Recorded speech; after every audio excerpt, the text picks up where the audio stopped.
Yeah. Uh, Deepak, Good yeah. morning, faculties. This is Dr. Deepak Chanda from Board of Studies.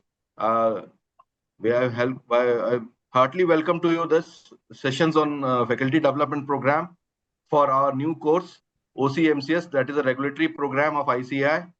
And as per our ICI, the new course has already been implemented and students have started appearing in the exam through May 2024.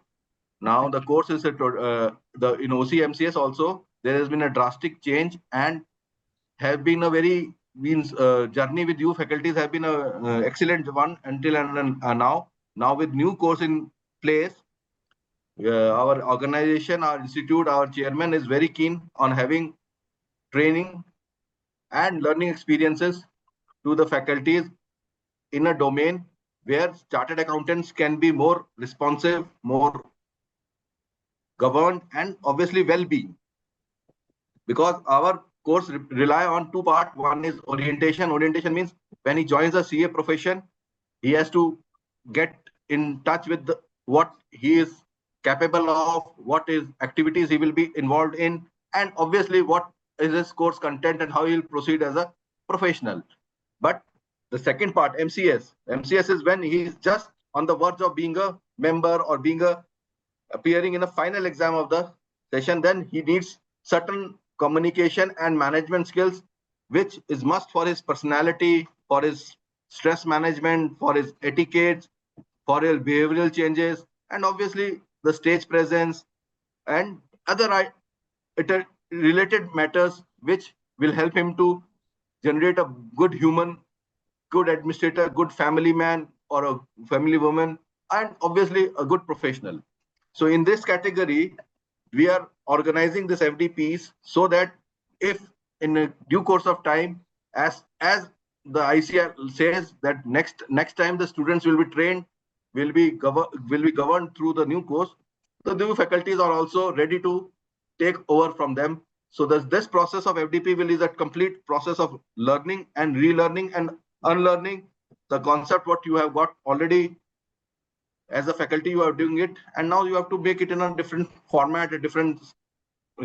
So our total this FDP programs runs into 3 days from 9:30 to 11:30, and as an ICI, we are trying to work on those newer concepts to the faculties that how it should be delivered.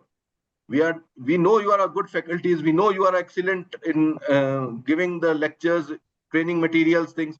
But now with a new course coming into practice, how you are going to integrate with what other already you are learning and a newer course so that it becomes a perfect platform for you to deliver, to understand, and emotionally make a person stable in his life, coming out of all his things. Because we are talking about a regulatory course, means the student has to undergo both the courses, OC and MCS, in due course of time when during his tenure as a CA registration. So one is registered, so that means before completing his final, he has to OC. Once he is doing in doing his before entering into articleship, he has to complete his orientation, and once articleship complete, then he has to do his MCS, and then he will proceed further with his final examination. First of all, I'll request all the faculties to visit our website ica.org. There is a new curriculum which gives all the details on the new syllabus, what is the benchmarks in it, what are the stages where the student has to go through it. So that will be a very handy tool for them to understand their psychology, they understand their concept of entering the CA profession and how they will be once they generate the generate the examination of final exam and are eligible for becoming a member of this prestigious institute and perform well in their either in their if they are going for a practice or they're going for a job, whatever it is. So since with this world being globalized, since world coming on a technological front, there has been lots and lots of changes. Maybe students are more smarter, more brighter, brilliant than what we used to have earlier, maybe 5 years down the line. So now their smartness has to be nourished in such a way by you faculties only, so that they are able to bring in a kind of human factor a humbleness, and obviously their presence, because CF is only not limited to auditing. It is limited to economics, it related to your finance, related to your banking, it related to your insurance, related to your shares, and so different avenues has been brought into the CA domain, where different skills, different communication techniques, where different activities of their goals are defined. So all the request to the faculties is, please be attentive and have these 3 days of this FDP as a bridge to their development, to their program delivery, so that when they go out to deliver on a new context or a new content, the things are more similar, simpler, and more adaptable to the students. The student should not feel that they are out of place with the new syllabus, because you must have seen the earlier books was mostly 100 pages. Now the books generated by academic board of our studies is around 400, 500 pages for OC, 600 pages for MCS. So there is a drastic change in course content. There is drastic change in the valuation to each and everything. There is not communication is not limited to a communication, a verbal communication. It related to non-verbal communication. It relates to official communication. It relates to email communication. It has related to any other side communication. You talk about stress. Stress is not only on the work front. It is a stress on their personal front. It's a stress on their health front. All fronts will be taken and reversed. So this FDP for 3 days will work on this concept, that whatever the new things has been come, how the faculty will adapt to it.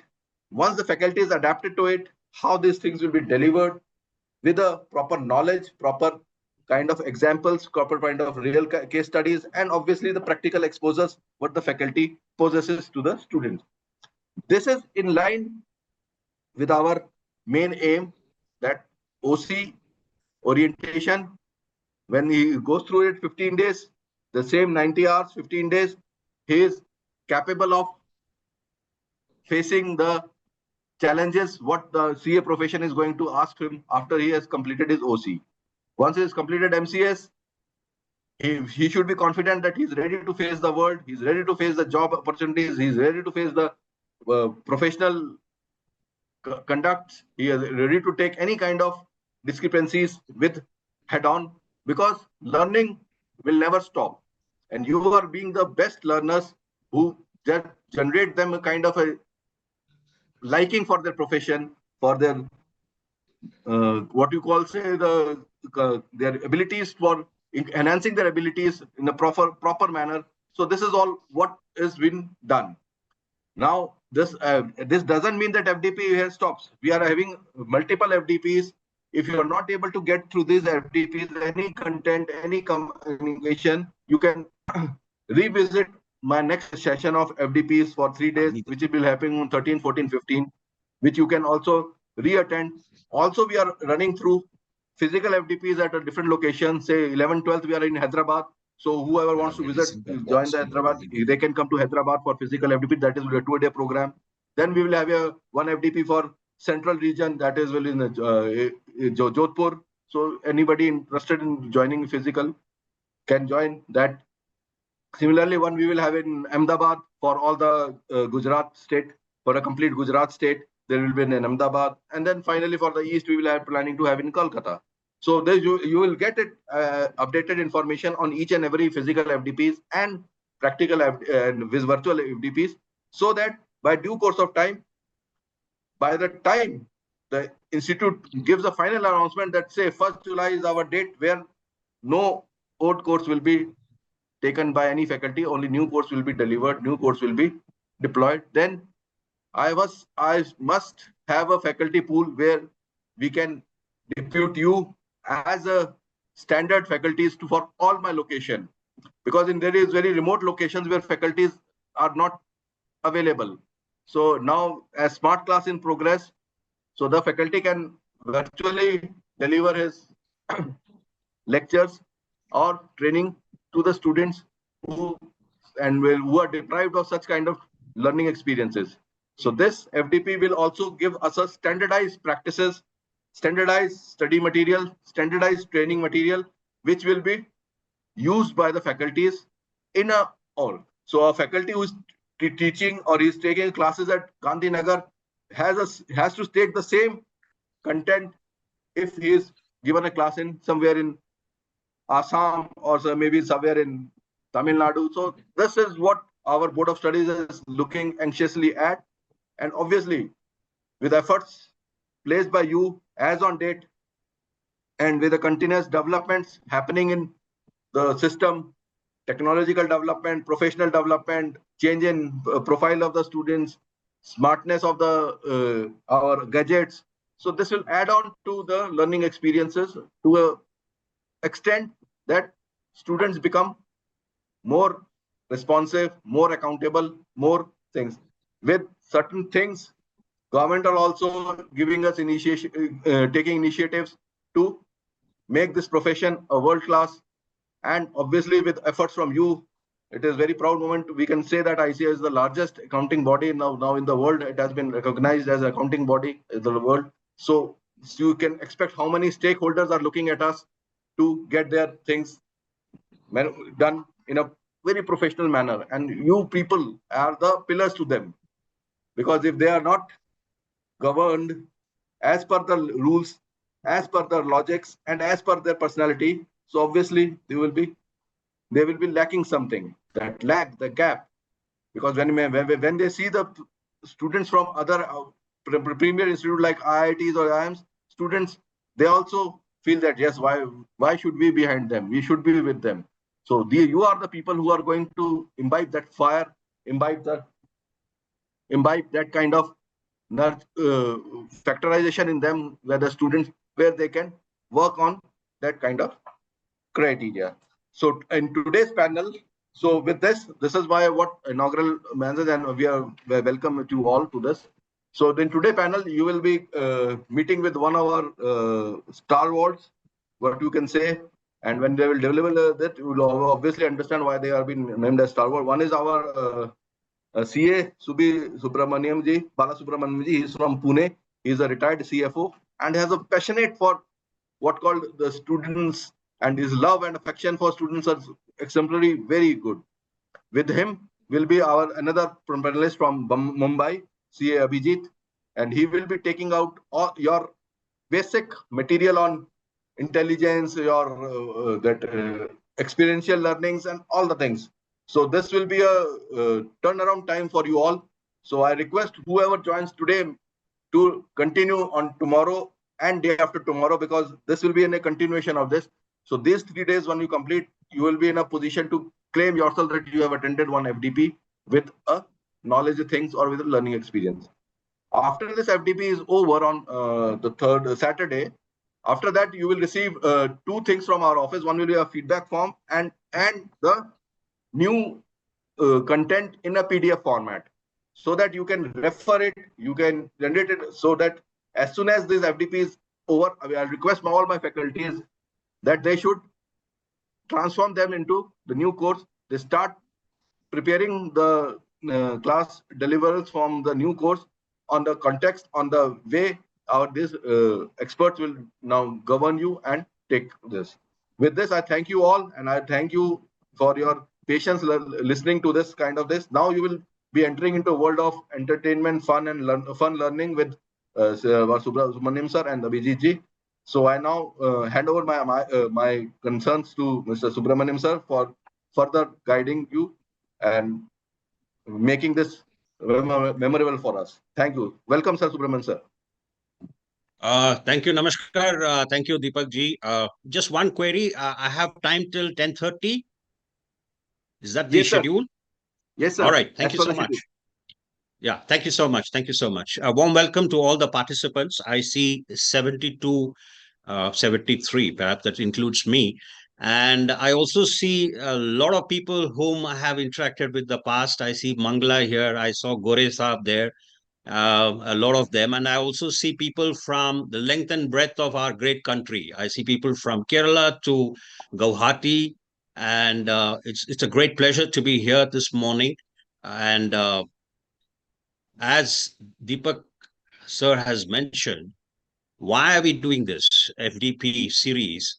Is essentially because we are making a huge transformation in the way we kind of develop our professionals into being a chartered accountant. Let me roll back, and I see a fair amount of CAs also, and I'm sure most of you are not my vintage, or some of you could be my vintage. I passed the exam in 1983, so I got about 40 years post qualification. But during our days, we just did an entrance exam, did a BCom, and then or graduation, and then did our articleship, and then we did our final. There were no GMCS or AMCS or orientation courses and things like that. Somewhere it kind of changed. I really don't know when it changed, where you had this AMCS. It was initially contracted out, then the institute took it upon itself to train people in some of the soft skills. They call it soft skills, but believe me, these are hard skills.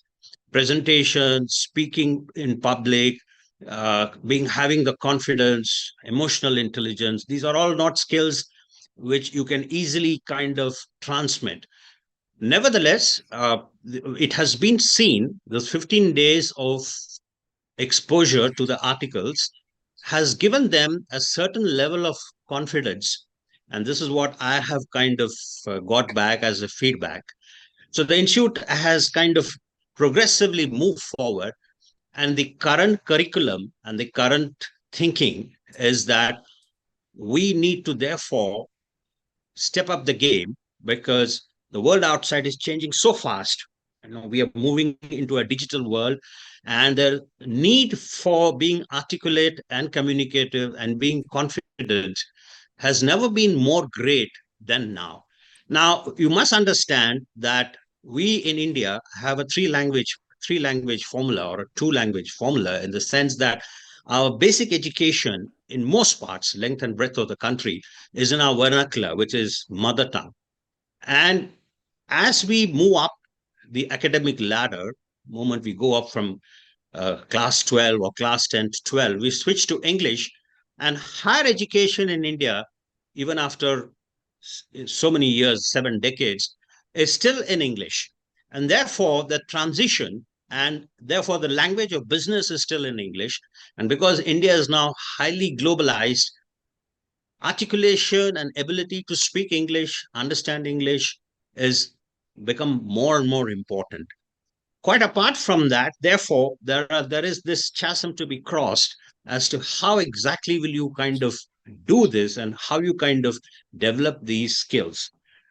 These 15 days kind of places the seed of thought in the mind of that youngster, saying, hey, these are all the areas that I need to improve. And the kind of faculty that we have developed over the ages has given them the level of confidence and the awareness. I myself attended these last 3 days, the FDP program. I sat through these sessions, and I can tell you, it's very, very interesting. And learning has no outer limits, no boundaries. The more we kind of understand some of the newer techniques, the more we kind of improve ourselves also as faculty, as learners, and as teachers. So I'm going to give you for the next maybe half an hour, or yeah, about 20-25 minutes. What does this institute stand for? What does the institute do? Because we have a combination of members of the institute and a fair amount of people who are specialists in their own domains, which is basically could be psychology, could be human resources, could be communications. And it's an amalgam of both these skills which form the core of the FDP faculty. Now, there was this need for the faculty to understand what exactly is the institute stand for, and what exactly and why is it that today, for that matter, even decades ago, a chartered accountancy qualification and a chartered accountancy uh, profession is so highly valued and prized. What really constitutes that? Now, I presume, I think it's a safe presumption to make that people who don't have CA written in front of them are non-CAs. I mean, I don't like the word non-CAs, or people who are not members of the profession, and therefore they have skill areas in some place. And you may be vaguely aware, or maybe even fully aware, I'll give you the benefit of doubt, as to what exactly does this institute stand for. So in the next, I got about 10, 12 slides. I can just speak without the slide, but I thought it'll be very structured if I put through the slide. I will take you through as to the history and the evolution of this of our profession, how we are organized, what is it that we do, and what is it that a chartered accountant in industry does, and what is it that a chartered accountant in practice does. Now, as Deepak sir said, typically there are two branches, which is practice and industry. I've not been able to kind of figure out where this word practice came from. You know, typically, when you say you practice, you think of nets in a cricket game or you practice. But the word practice is come in the sense that you kind of practice your profession. If you're a doctor, you're a doctor. If you're a lawyer, you're a lawyer. But in the accounting field, you branch out and going into the industry where the finance is a core function of almost all businesses. In fact, the language of business is finance. So the career path for most people is to branch out in the industry rather than set up their own shop or join a firm and then develop themselves there. So that is the difference between practice and industry, just for the sake of making things clear. And I have just one rule. In case you have a question, which I'm sure you must be having many, use the reactions tab. I think that is tab after participant, share screen, stop summary, AI companion, reactions. When you tap the reactions tab, a small hand will come and you can raise your hand and then we can take those questions. Ideally, since the time is very short, I have about half an hour now. I will run through the presentation. I try to make it as clear as possible to the limitations of my ability, and we will then take the questions, and then I will hand over at 10:30 to uh, my respected colleague CA Abhijit. So may I request Rita ji to load my presentation, please? Yes, sir. We are doing it.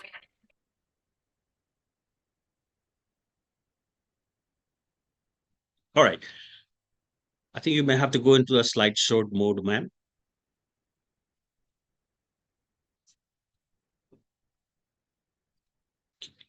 Can everybody see the slides? I presume so. I can see. So, Yes, sir. all right. You can go to the next slide. Yeah, thank you. You can go to the next slide. Yeah, so I'll give an introduction, a history. What is the mission of ICAI? ICAI stands for Institute of Chartered Accountants of India. The role of shaping accounting professionals, the educational programs, the global recognition, and the conclusion. This is broadly the agenda for today's talk. Can I move to the next slide, please? Yeah, so ICAI was established on the 1st July 1949. We are very close to the 75th anniversary. Today's 6, another 24 days, 24, 25 days. It's headquartered in the national capital, New Delhi. We have regional offices across the country. And the primary objective is to regulate the profession of chartered accountants in India. And at the same time, establish high standards of professional competence and promote ethical practices. We will see what you mean by that as we move along. Next slide, please.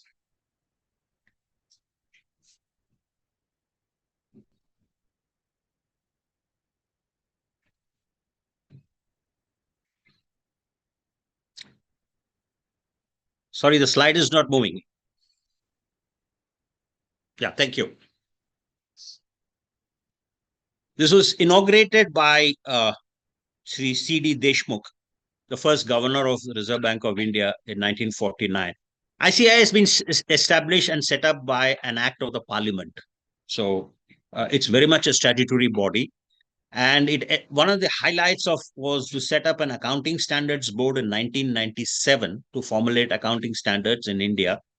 And we also became a member. The Institute of Chartered Accountancy is a member of the International Federation of Accountants. So we are very much part of the global family of accountants. Now that's very important in 1977, because as India has become globalized considerably after our first set of reforms during Narasimha Rao's government, and it continues, we have kind of come very close to some of the global practices as is relevant to India. The whole thing has been to large extent crafted, authored, guided, navigated by the institute, so that our accounts or our financial statements are on par with the best in the world in terms of very important concepts like revenue recognition, accounting policies, and so on. I don't want to get technical, but all I want to say is that this is the body which regulates and sets standards for rest of the profession, and we are aligned with the best practices in the rest of the world. Next slide, please. Uh, the institute, it's important to understand the governance mechanism. The institute functions under the administrative control of the Ministry of Corporate Affairs of Government of India. As I told you, the institute is a statutory body, and it is actually controlled by the Ministry of Corporate Affairs. And this aspect is very important because, and I tell you why as we move along, we are the largest professional body of chartered accountants anywhere in the world, with a strong tradition of service to Indian economy in public interest. Now, no economy in the world has grown without an element of trust. And that trust is what chartered accountants give through their attestation function. And as a body of accountants, we are the largest in the world. So, if you really look at the length and breadth of this country, and I have a slide somewhere which I'll tell you how we are distributed, we are therefore a very, very large and in many ways a very powerful body in terms of ensuring that the stakeholders' interest, that is the public interest in the organizations and in the various elements which constitute the economy can be trusted. And we play that very crucial role of the attestation fact. And this is to be very clearly understood. Let me move forward.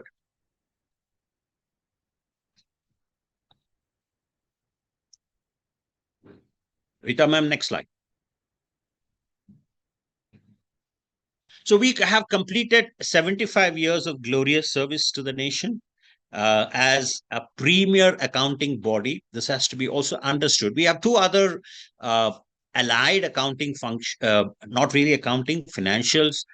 We have the Institute of Cost and Works Accountant of India, of which, of course, I'm also a member, and the Institute of Chartered Secretaries of Company Secretaries of India, my apologies, who take care of the legal and secretarial compliance. The cost and management accountants will take care of the management accounting side of the function. And we perhaps are the unique in the sense that we have three different financial accounting bodies, accounting or financial related bodies regulating various other segments. The Cost Accounting Institute takes care of the cost structures and the regulation of how costs are determined. You must also understand India was once a shortage economy and therefore a controlled economy, and the need to kind of determine costs, understand costs, all that aspects was being done by the what was originally the cost and works accountants. Then works part of it disappeared. Now it is cost and management accountants. But we have completed 75 years of glorious services, and undoubtedly, we are the premier accounting body in this country. Next slide, please.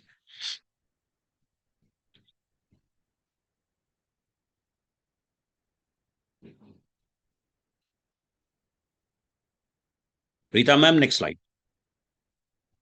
Yeah. So let me kind of tell you our presence across India and world. while we have headquartered out of New Delhi, we have regional offices in the north, based out of Delhi, west, based out of Mumbai, east, based out of Kolkata, south, based out of Chennai, and central, based out of Kanpur.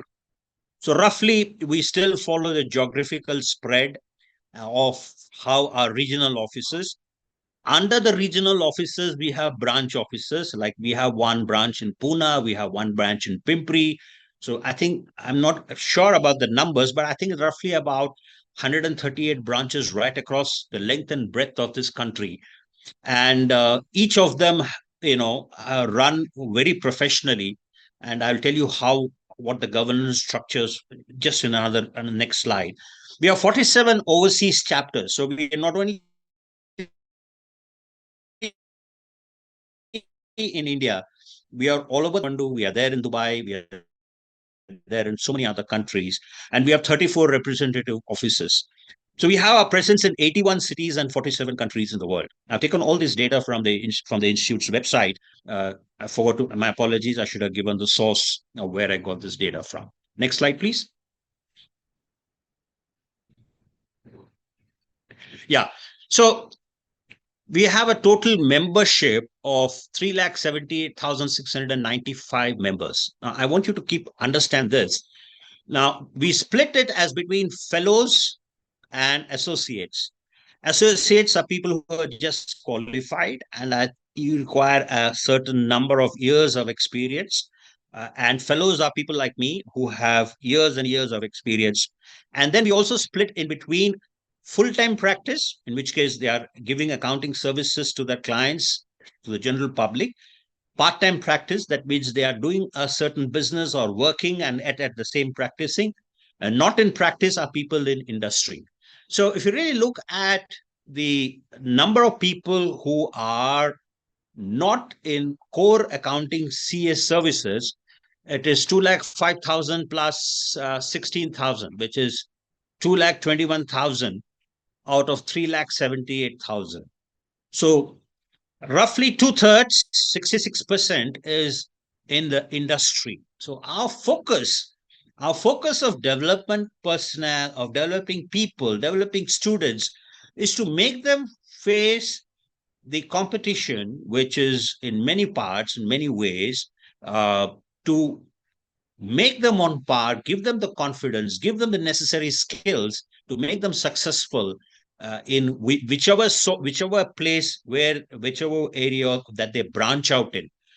Typically, if you ask me, people work for, at least today's trend is that you work for 5 years to 10 years, understand how industry works, and then you set up your own practice. It's more and more, this is the trend.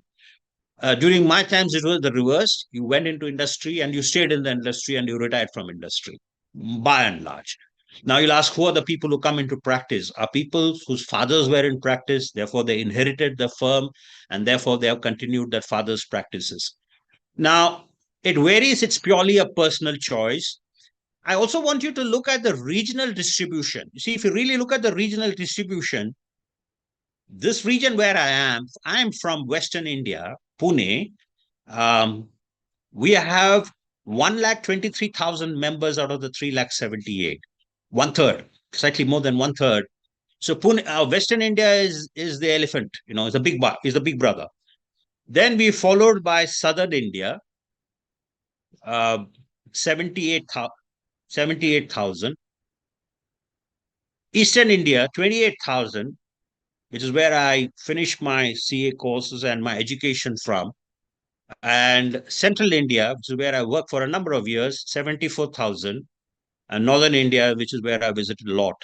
So if you really look at the understanding of the distribution of where the profession is concentrated on in terms of number of members, we are primarily in Western region, but we are spread right across. Now, you will ask, why is it so? It's also essentially because you must understand that the bulk of the economic growth in terms of industry, in terms of factories, in terms of economic activity, in terms of commercial activity, happens in Western India. Bombay is still the commercial capital. It happens in Gujarat and Maharashtra, which are the two powerful states when it comes to the commerce related, followed, of course, by Tamil Nadu, Karnataka, Andhra.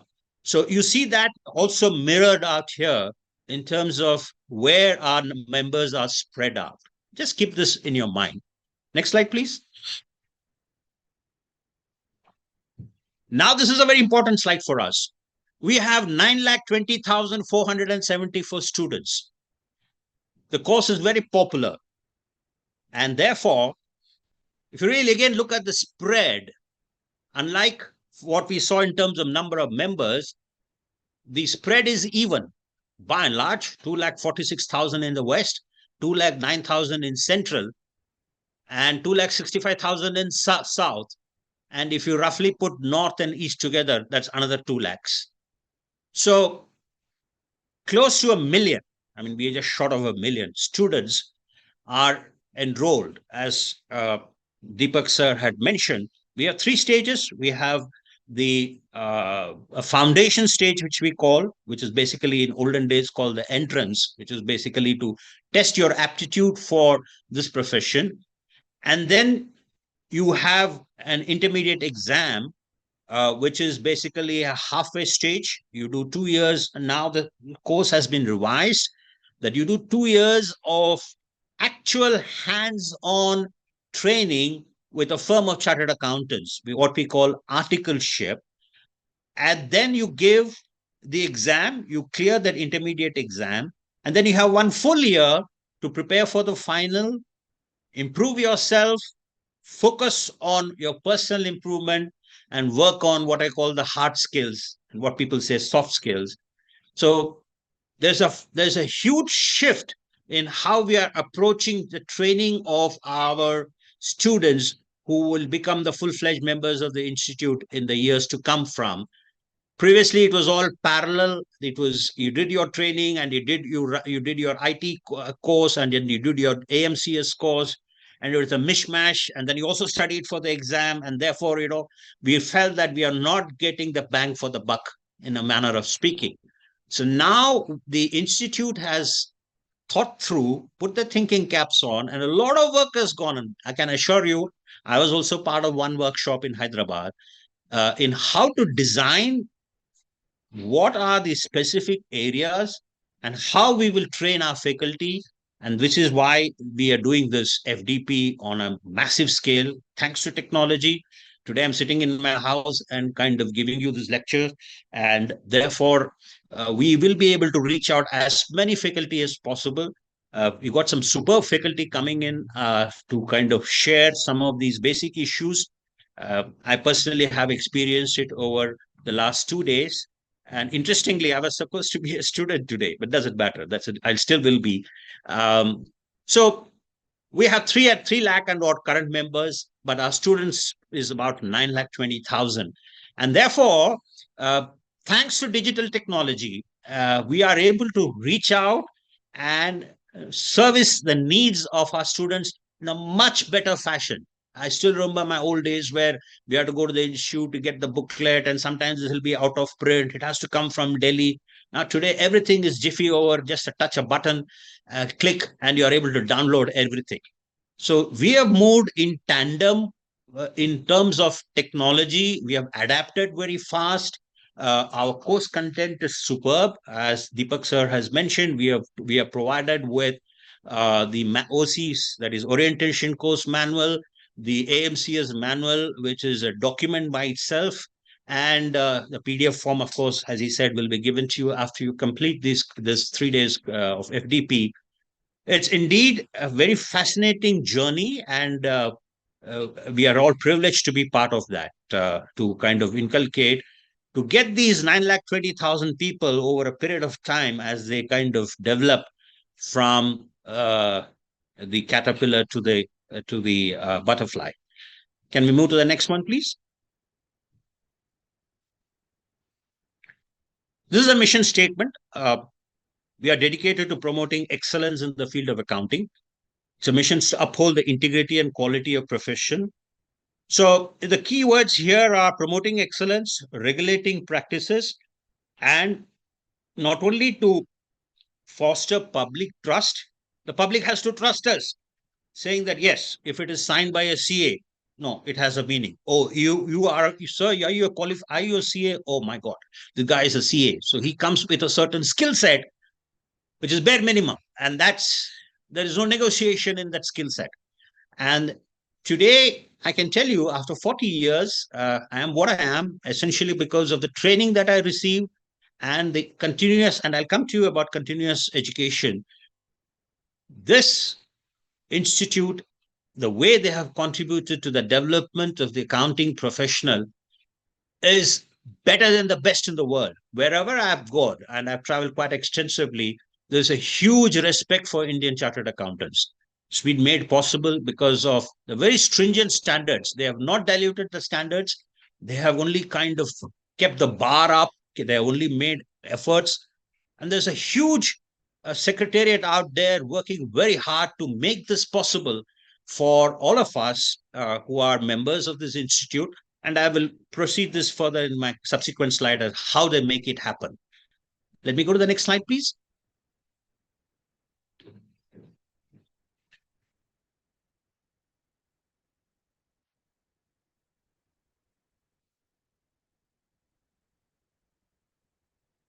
Maybe have the next slide, please.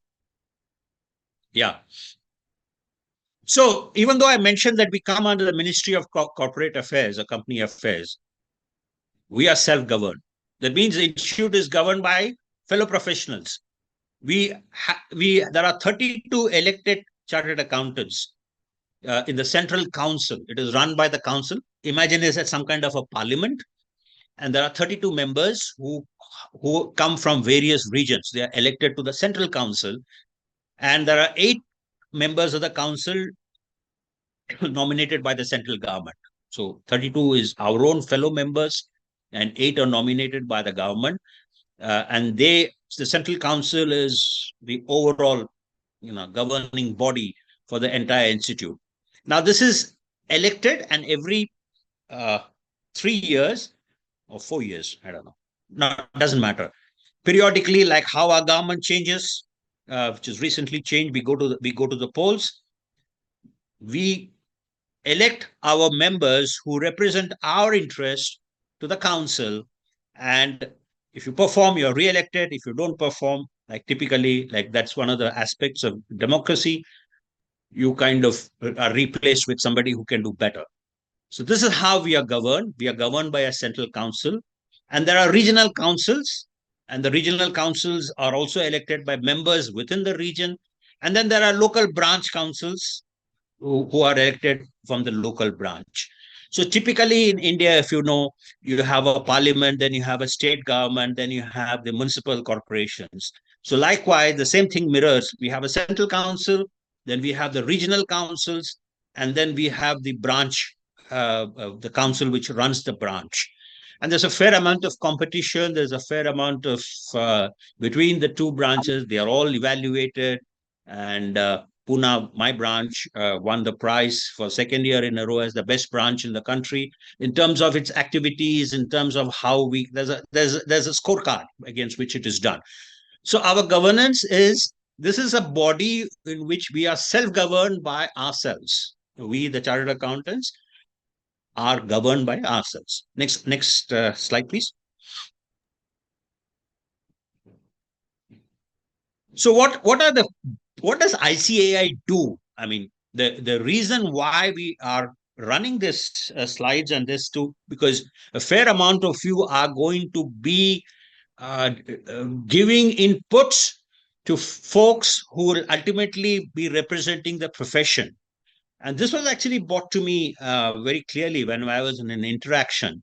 The student doesn't see the institute, because the institute is unlike if you go to an IIM, say I go to IIM Bangalore, I see the campus. I am identified with the institute. Here, the student is identified with the institute in a distance way, because your entire study is based on self-study, and then you give the exams. You identify yourself with the firm in which you do the training. So the only point of interaction with the institute is the faculty that they see in FDP. So therefore, we have, I'm also a part of faculty, a very important role in translating to them the values, the commitment, the discipline that you need to be successful, which is why we want to inculcate in the faculty. I'm sure that, of course, if you're a CA, you'll know all this will be just a repetition. But if you're not a CA, you will get a good insight into what is it that ICI does. So I put through in 4 slides. The first one, the broad one, broad brush, we regulate the profession of accountancy. ICI has to regulate to ensure that our members follow ethical codes of behavior, and in terms of what do you mean by that regulation? Let us see as we move forward. Next slide, please.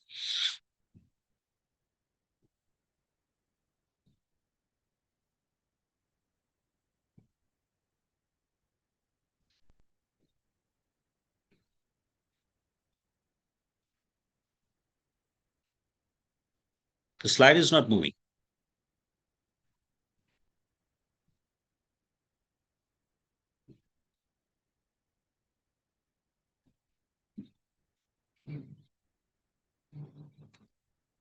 Can we move the slide? Do you have a problem?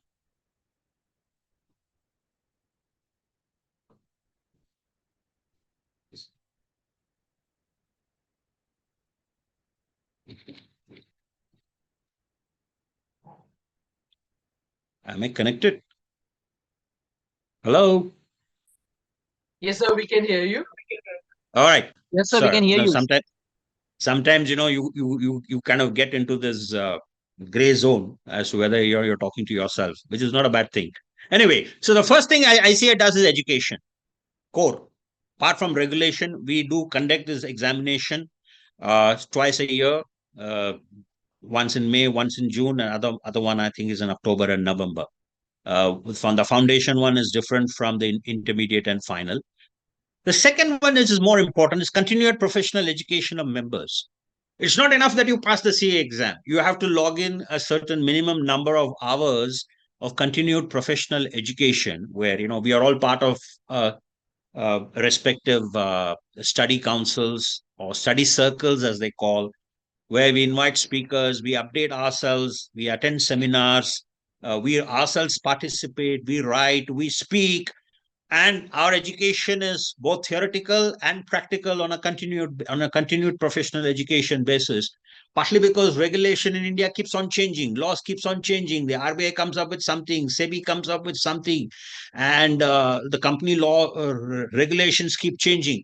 So to be relevant and to grow, we keep on having a continued professional education, which is also guided to a large extent by the institute. They organize enormous amount of uh, seminars on current contemporary. Say, for example, now Gen AI is the in thing. So I have been to seminars conducted by the institute on Chat GPI. What exactly does AI do? Just to kind of understand and grow. The other one, which is more important, is it's not enough that you pass your CA exams and get the coveted ACA membership. You also have post qualification courses. I myself have done 2 in my formative years. I did a diploma in management accounting, which is a pretty tough course. And I've after retirement, I did this forensic and fraud detection, FAFD. So depending on your interest, there are courses in taxation, there is courses in forensic, there are courses in international taxation, post qualified, and these are the only members are eligible for this. So education is a core area, and we believe, quite apart from just not getting the stamp of qualification as be eligible to be a membership, which again, you have to go through the process of foundation, OOC, orientation course, foundation, articleship, uh, GMCS, then IT in both the intermediate stage and final stage. We also have a continuous professional education, minimum number of hours to be logged in, and we do a lot of people do post qualification. They do DISA, which is basically information systems audit, or they do FAFD, which is forensics, or they do international taxation. So ICI is therefore very vibrant and dynamic in ensuring the latest trends are captured and disseminated to their members and give them enough opportunities. May I go to the next slide, please? Now, this is important. Standard setting is important. As I told you, we are in sync with the rest of the world in terms of accounting standards. Accounting standards are how you will prepare your accounts, how will you recognize revenue, how will you recognize depreciation or taxation or so on. Very technical, but each specific area to be uniform and to enable comparison of financial statements. The institute formulates accounting standards. It prescribes standard auditing procedures. It also ensures the standard of performance for its members, and it lays down our ethical behavioral standards.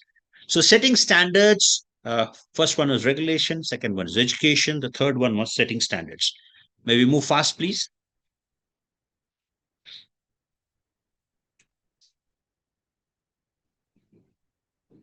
We also act as our watchdog to our own selves. We do what is known as quality through peer review.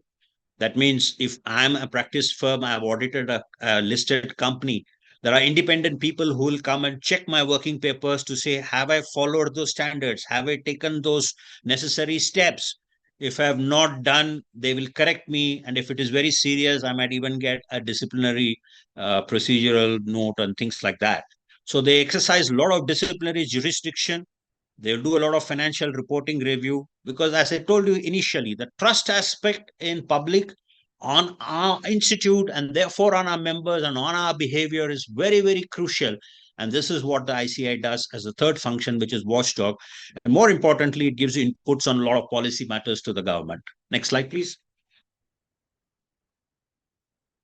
So I have covered broadly what ICI does. It's very difficult to put an ocean into a cup, but I tried my level best.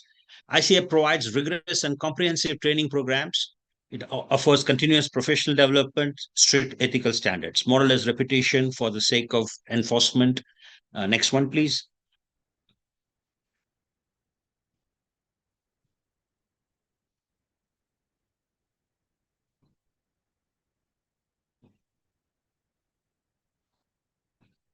I think coming to the last couple of slides, if moving the slides is a pain, then I can just talk about it.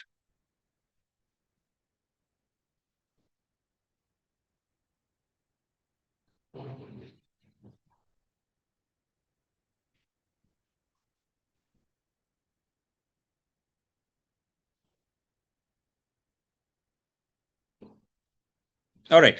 So this is what ICAI does for the benefit of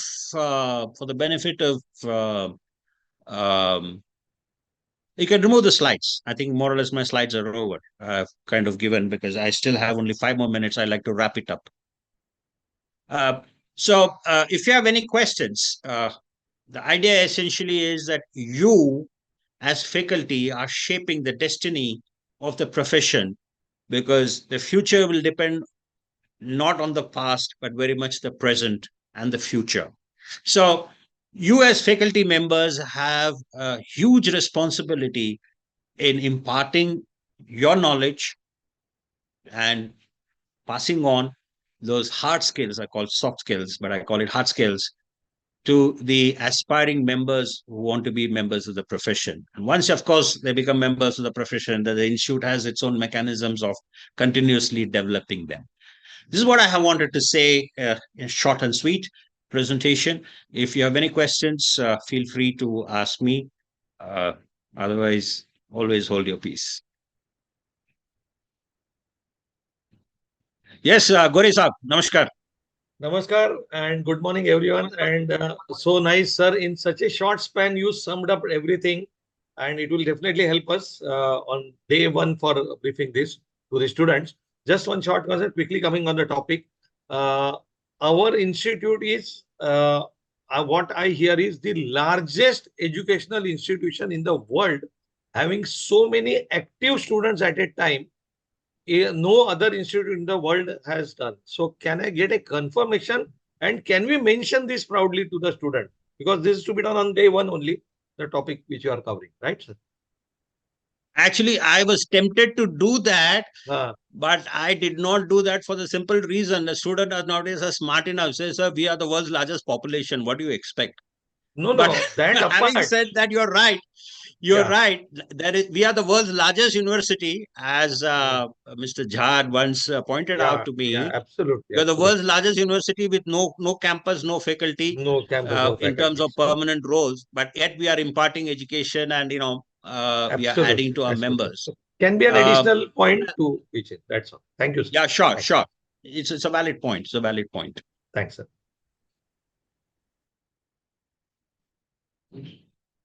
I hope it was useful to people who are not members of this institute to understand the dimension, the depth, and the range of activity which the ICAI does to propagate or the regulatory aspects, the knowledge aspect of accounting professions.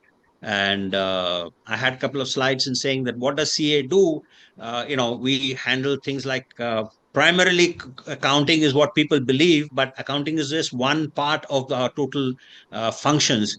We handle taxation, we handle banking, we handle treasury, we handle insurance, we handle M&A. So these are all the 5 6 different specific roles. And normally people go through stages. Initially you handle just one part, and then you get some experience, and then you become a head of some place, then you become chief, then you become a CFO, in which case you handle for the whole function in the organization. Those are all transitionary processes. So the whole idea of this opening session was to give you a feel as to what does the institute stand for, and what is it that we do, and why it's extremely important for us as we develop and move and take the challenges of globalization and digital world into the future, to have the future ready accountants who are well trained, who well articulated, who can kind of confidently say their point of view. And that is where you come and fill in the gap. Thank you so much for So giving me the very well opportunity. explained. So very well explained, and in excellent English, which was so to say a gift to all of us, and we feel it makes us feel more proud of the institute and you, who has done it in a very lucid, clear, and extensively explained. Thank you, sir. Amangalam. Thank you, Thank Subramanian you sir, so much, Balasubramanian Mangala. sir. This is a very good exposure. This particularly part has to be covered for the faculties engaged in OC classes, who are taking orientation classes, and people who are non-CAs. For them, this is a very important conduct of the session, because now the first chapter or in the new syllabus orientation course will begin with this: what is an ICI, and what is this ICI doing, and how to elaborate and to make students understand where they are getting registered, what is its position, what they are doing, how they are creating CAs, how they are helping CAs, how they are regulating the profession. So this is a very integral part of the all the faculties who are taking OC on a very first day of the orientation classes allotted to them. So please, faculties, get it in this. So this is for exclusively important for all the non-CAs who have been appointed as a faculties to go through this, and will be a part and parcel of this. Now, so Bala Subramaniam ji has clearly elaborated these things. So we'll request Bala Subramaniam ji to share his slides to all the participants, so that they can have a hands-on ready references when they are now preparing their revising or redrafting their curriculum for taking classes into this, once this new course for MCS is there. Now we are in the break of a part where you have got to know about the institution. Now the actual delivery routines and other important aspects that the faculty should have or faculty should possess will be taken up by our most astonishing, say, the faculty, CA Abhijit ji. Now I hand over to him, and with us, please try to understand his insights, and you will really feel that yes, this is a great thing, which will be surely, if you follow, it will be a great blessings to the students in disguise. Now over to CA Abhijit ji. Thank you. Thank you, sir. Thank you so much. Thank you, everybody. Do enjoy the rest of the FTP. Bye-bye. Thank you. So, welcome all participants. I think we're more than 100 in number, and it's always great to address a large number. So, the topic which is given to me is training versus teaching, and how to use the principles, the VAK principles, the visual, auditory, kinesthetic, and the read-write principles for better effectiveness. And when I speak, there's always a central underlying message when I speak. And the first is, why am I speaking? So this would apply to each of the faculties also. First is understand your why. Why are you speaking? And all of you would have read this book, Ikigai. The book Ikigai talks about the intersection of the 3 P's. One is your purpose, the why, the core. The second is your passion. And the third is the profession. So whether you are in the profession where you are very clear of your purpose and you are really passionate about it. So knowing the why, being very passionate about it, and then using it to be in the profession with all your skills and talents, I think that's what is fulfillment. So all 100 of you who have come here, they have come with some purpose. So may I quickly know in the chat, what's your purpose? What is it that motivates you? What is it that drives you to basically speak? So as we say, you can motivate, you can inspire, you can transform, you can influence the students, the young professionals for the necessary action you desire. So what's your purpose? So somebody saying to make a change, bringing in value, yes. Stay hungry, stay foolish, yes, you're getting some great perspectives, add value, share knowledge and experience, creating an impact, yes. So each one has a purpose. Mine is, and I use the acronym, and all CA students are great at acronyms and they relate to acronyms because this is what they would be studying throughout. And they are basically students and their primary focus is to clear the exams. And the portion being very vast and the manner in which the exams initially were conducted and the checkings was done, it was that you write all the points in order, and to remember those points, acronyms were coined. So all CA students relate with acronyms. So my acronym is Hurt Mad. So an acronym is something which is maybe very catchy, which is conflicting, which is easy to remember.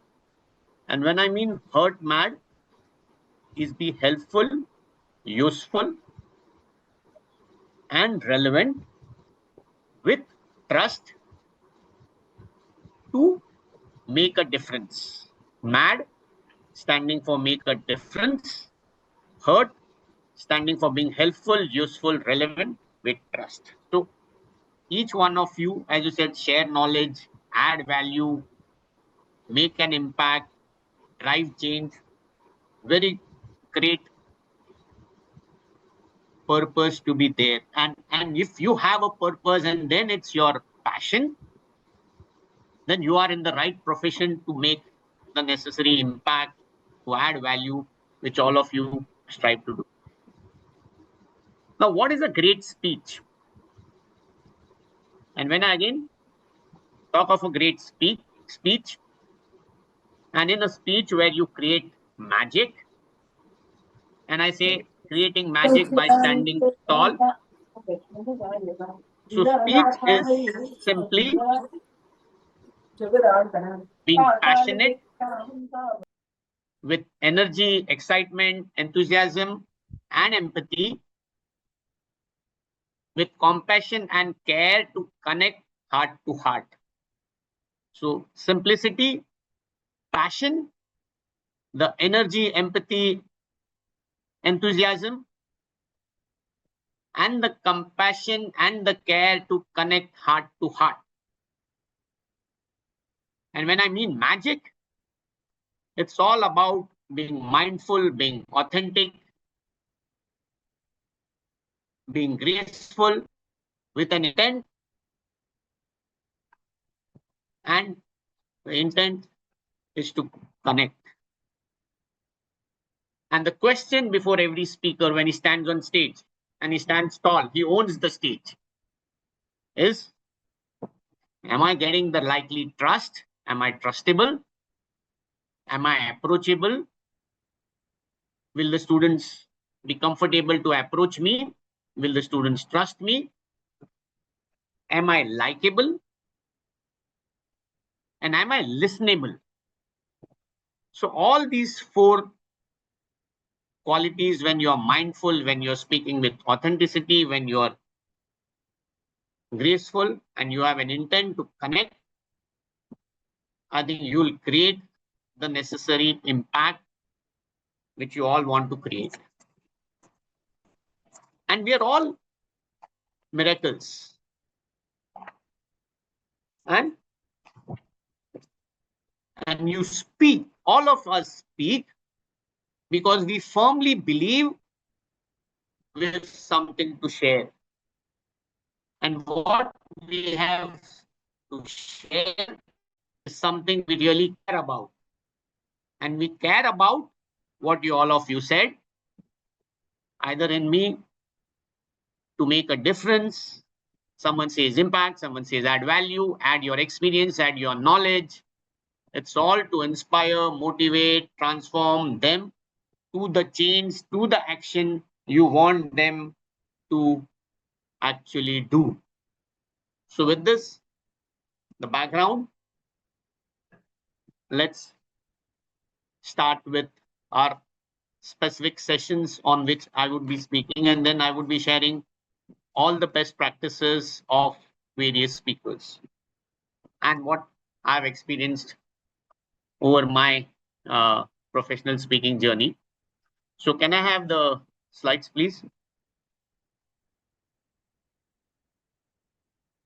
Fine. So till the time, because I'm not the host here, so I'll have to request for the slides, but I'll start parallelly. The first we're talking about is what is training and what is teaching. So how many of you really know the difference between training and teaching? And when you are going there, are you a trainer or a teacher? So may I know your comments in the chat? Are you a trainer or a teacher? Training focuses on transforming. Somebody has said a facilitator. Somebody has said both. I am a facilitator. Yes. But what is the basic difference between training and teaching?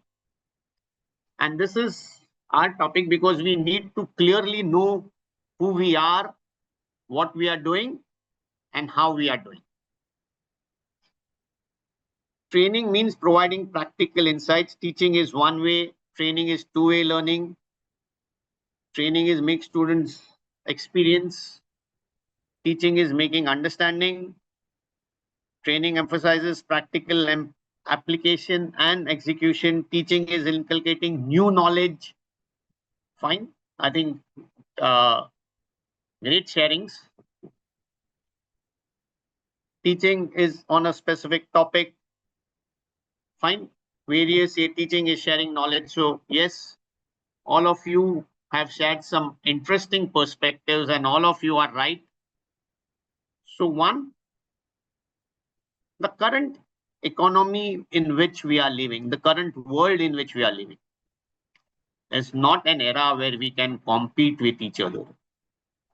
I think this is an era where we complement each other, we collaborate so that we co-create and co-elevate each other. And the purpose of, let's say, the questions is we collectively harness the wisdom, experience of all the faculties. So if you see if you just read the chats, I think you'll get various perspectives and you'll have an entire library of varied perspectives. So isn't that a great way to complement each other, to collaborate, to co-create and co-elevate? Each of one has given his methodology of what training and teaching is. So let's quickly brush this. Training is when you are giving your expertise in a specific skill, while teaching is that you are a subject matter expert, you share your knowledge. So teaching is something you tell, you make people understand what they don't know. And training is you leverage from what you know to what you don't know to make you much better in what you have already known. Teaching has to also be theoretical, while training always would be practical. Not that teaching always will be theoretical. You can teach with various styles, which will come in the next session. But training is mostly practical. Teaching focuses on education, teaches focusing on wisdom, while training will focus on your abilities. So when you say skills, it's abilities. Teaching focuses on the breadth of knowledge, the breadth, while training will focus on the depth, the specifics of that knowledge to be much better. And teaching is a profession, and teaching needs training so that we can be more efficient and effective. So a trainer will build up on his teaching skills to be more effective and efficient. So while we say we are facilitators, so we do both training as well as teaching to facilitate the understanding, the knowledge, the wisdom, the action, the motivation, the inspiration, the change, whatever we said, the purpose. It would depend on the audience. If he doesn't know something, we'll have to wear the hat of a teacher. And if he has known something, maybe at a certain part, maybe in the first half, we could be a teacher. If he has understood something, we have tested him, that is understood. We can move to the trainer part to make him more effective on what he already knows. So it's a blend of everything. At times, when I'm sharing my knowledge, my experience, my wisdom, there's something you may not know. And though I'm donning more the hat of a trainer, at times the learning which could be new could theoretically be put as teaching. So understanding the differences between training and teaching, what we said, is the key. So we really know the target audience, and based on the target audience, we clearly address them rightly. Now, whatever hats we don, we need to be clearly aware of what is the purpose of us as faculties, that what's my end mission going to be. And with the end in mind, I need to basically construct my time on which I'm speaking to just be effective. So the next topic which I'm covering is about the styles of learning. And there are these 4 styles. The VAK are, so one is the visual, one is the auditory, one is the kinesthetic, and the last is the read write. So the first is the visuals. The visuals are all about the image, the graphs, the videos, the slides, the pictures, the diagrams, the charts. And who doesn't like images? Who doesn't like graphs? Who doesn't like videos? Who doesn't like the slides, the pictures, the pie charts, the diagrams? And when CAs are all about numbers, the statistics is what they love, because that's what they're playing in numbers throughout. So visual always will appeal at every levels. Then your auditory is all about the verbal presentations you make, the way you talk. It's all about Q&A. It's all about discussions. It's all about debates. It's all about brainstorming. It's all about role playing. You may have various techniques as a trainer. You would have various techniques for each one. And then it's your kinesthetic. The kinesthetic is the actual hands-on, the demonstration, the do-it-yourself, the role plays, the simulations. And the read-write is all about the handouts. It's all about the quizzes. It's all about the notes which you share, the recommended resources which you give for the participants. So each one would have its composition of what you would be taking. So whether it's visual, what do you do in the visuals? What do you do in the auditory? What do you do in the kinesthetic? What would you do in the read-write? Now, who's your target audience? You know the target audience are CA students. But the CA students would come with different cultures and different education backgrounds. They would also come with a training from different firms. So some would be from the Big Four, some would be from cities, some would be who would have come from smaller towns to Mumbai. Some would be comfortable in English, some would not. So each one would be coming with his own baggage, with his own perceptions, with known biases. But at his heart, his style of understanding and listening would be the same. And in such scenarios, when you don't have the profile of students before you, I think it makes sense to discuss this and just get a general consensus of what they like. But if it's not possible to even get that, then basically you need to have a combination of all of these so that at least there's no boredom if you're speaking for some length of time. So you could have all the visuals by way of your slides, by way of videos, by way of your pictures. You could have your diagrams, you could have your your slides, your graphs, your charts.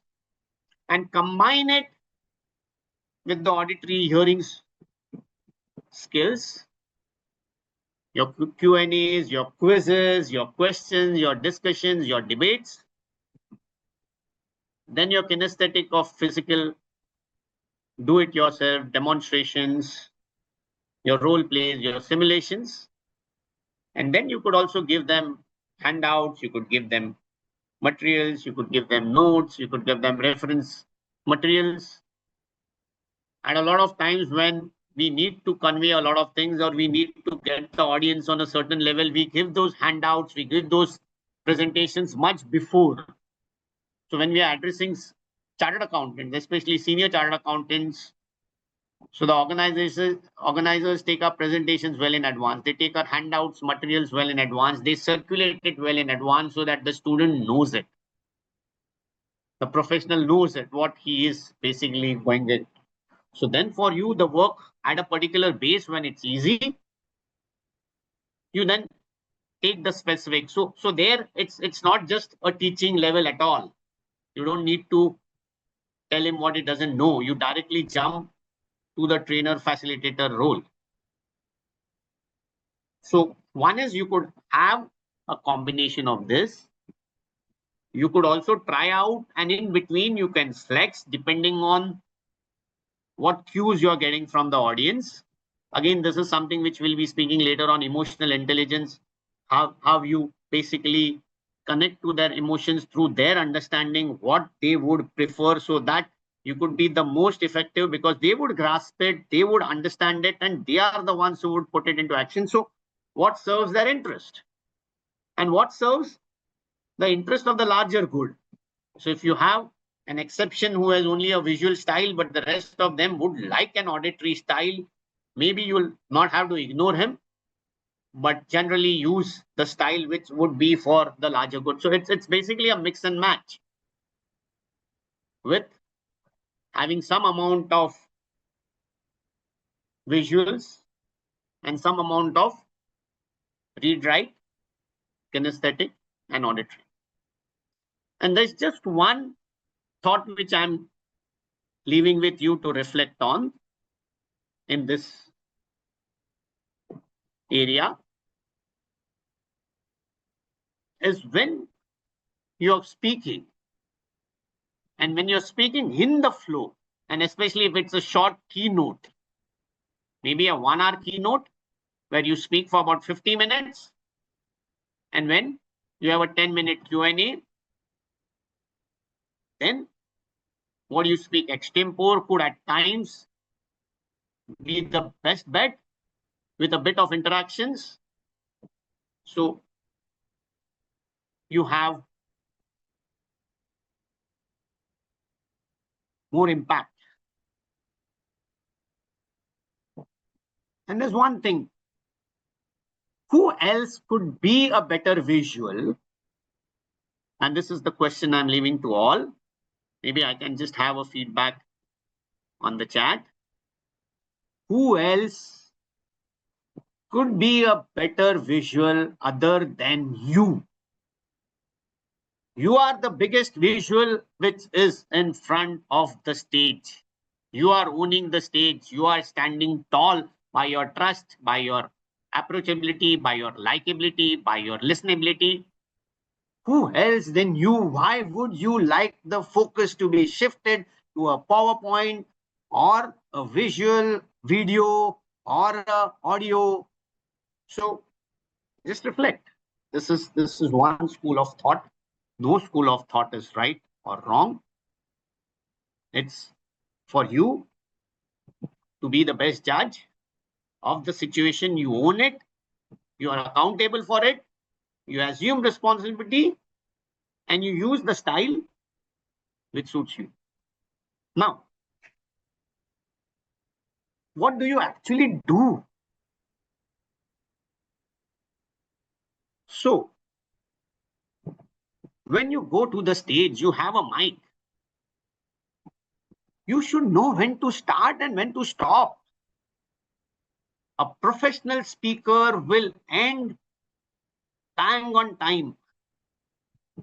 If I have started at 10:30, and I have to end at 12:15, then I'll stop sharp at 12.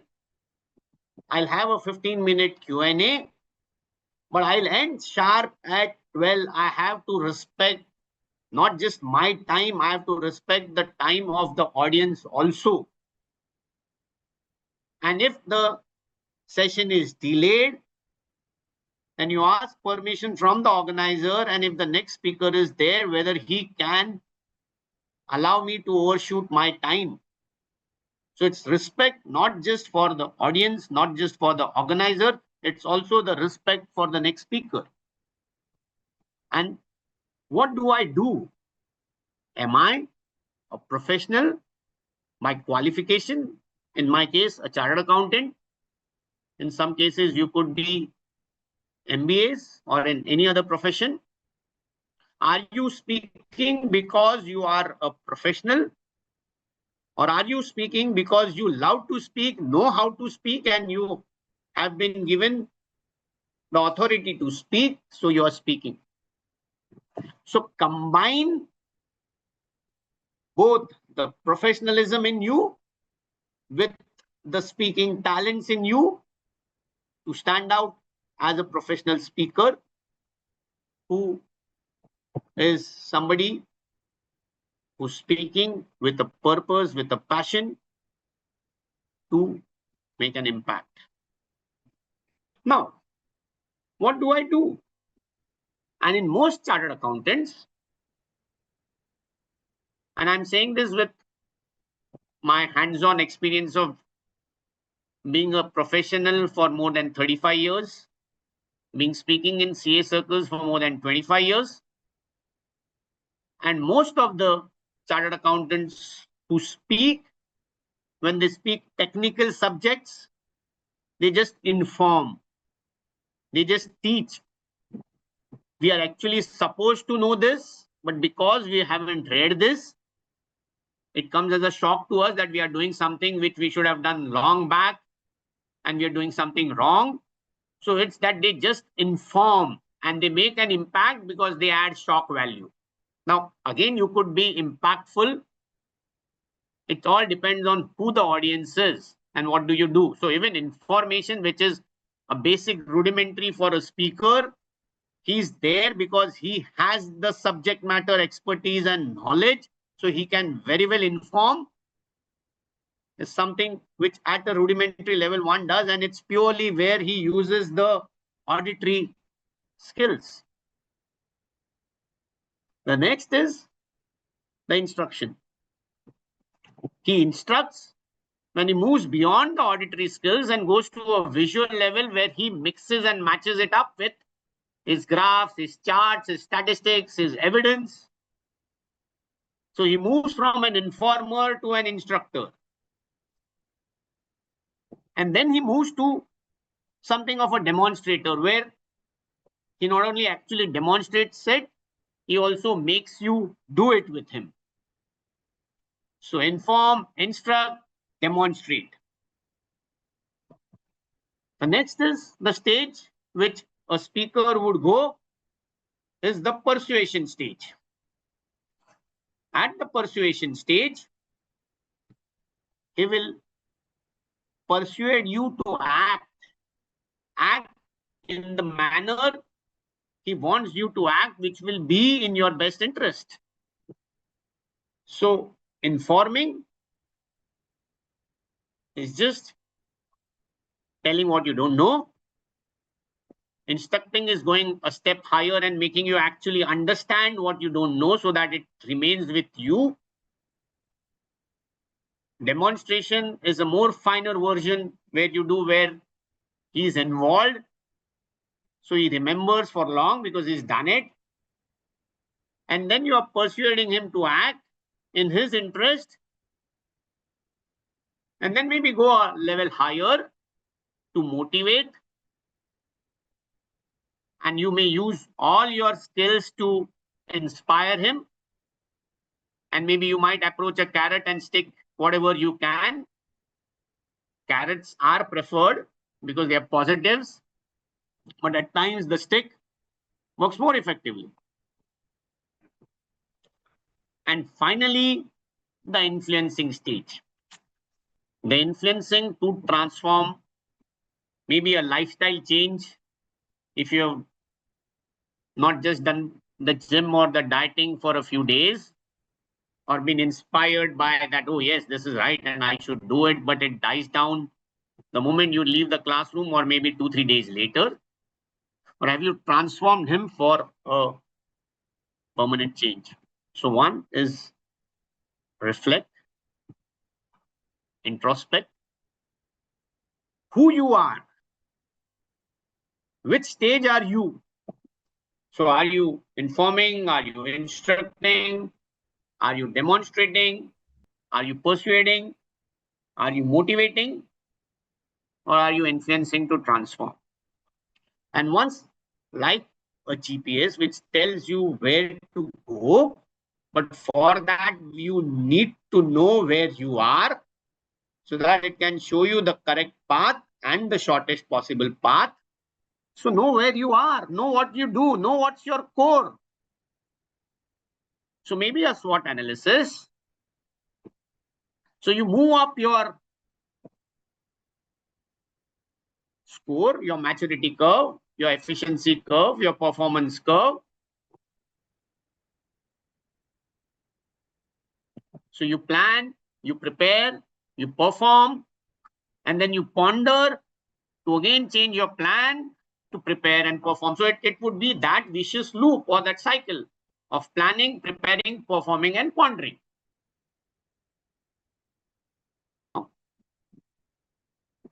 Finally, our goal, each of our goals will be to influence, to transform. Now, one, you may do your best. Be very clear, be very certain, be confident, you be crisp, you be precise, you be concise, you be excited, energetic, enthusiastic, you be empathetic, you do all the good things in your speech. So as they said, when you take the horse to the water, you make the horse thirsty, you make the water very refreshing. So you make all the conditions conducive for a person to transform. And say in a class of 100, if you have succeeded in transforming some, I think that's to your credit. You obviously can't transform all because each one would come from his own background, own circumstances, which would prevent him from acting, though he knows that that is in his best interest, because his current need would be so pressing that would overtake this need. So this might be his short-term priority, not his immediate priority for some, though he's convinced and he has that in his to-do list. I think you do your best. You give your best. You give it your best shot. So that's what you do. And when you speak, and when you take a class, as a faculty, I always had 5 kinds of acts, 5 kinds of performances, or 5 kinds of speeches. The one which I used to call the dream. And the dream was something which I always dreamt that I should deliver. So each one of you would have your perspective of your idea of a dream speech or a dream class or a dream session. This is wow. All the audiences just stands up and just applauds, gives you a lot of positive feedback, takes your number, wants to connect with you, gives you testimonials or whatever. Then the next, from your dream, is something which is your potential. So while the dream is your projection, your potential is what you are capable of doing. You may dream of doing a lot of things, but are you capable of doing that? You may want 100 audiences, all of the 100, I would love to have all 100 of you clapping and saying, this guy is mind-blowing. But my mind-blowing हूं क्या? मेरे पास capacity है क्या mind blowing बनने की? So my projection could be one. Is my potential there to be a mind blower? Fantabulous, awesome, whatever adjectives would come, that's what I would want. But मेरा potential वो नहीं है. और वो अगर नहीं है, तो am I ready to prepare? Am I ready to slog? Am I ready to give it my best shot? Perform, rehearse. Repetition is the mother of all skills. Practice till you're perfect. Practice makes a man perfect. Practice makes a woman perfect. Practice makes everybody perfect. So are you necessarily putting in the necessary manas to prepare, to practice? So one, you have a dream, a projection, you have a potential. Okay, I dream, but as of date, maybe 80% of my dream I can do. And then I practice for that 80%, but my practice falls short. Maybe at times you are just given a last minute opportunity to speak as a backup speaker. So maybe you will be 60% there in practice. But then when you go on stage or when you are in front of the virtual screen, आप कर क्या रहे हो finally? आपका performance क्या है? You may get nervous, your energy may droop down, your enthusiasm, your excitement may all dry down. You may not get the flow. Various reasons would happen and your actual performance will fall short even of your potential and preparation. And finally, you may have performed one thing. What has the audience perceived? मैं बहुत सोचूंगा. जो सोचता है वो होता नहीं. इसके लिए सोचना पड़ता है. So, what does the audience perceive my speech as? What the audience perceives my session as? What is the feedback they give? Now, even some may give the feedback. They don't know what to give. Somebody else may have given some feedback. He gives the same feedback. So, finally, where do you stand at the end? आपका dream एक था, projection. आपका potential एक है. आपका preparation एक रहा. आपका एक्चुअल परफॉर्मेंस कुछ और है. और परफॉर्मेंस कुछ और है. Your perception is something else. So, as a speaker, as a facilitator, as a trainer, as a whatever, a mentor, a coach, what are these 5 things when you basically evaluate yourself? And we are our harshest critics. So, हमारा evaluation क्या है हमारे ऊपर? And obviously your potential will be there to match your projection.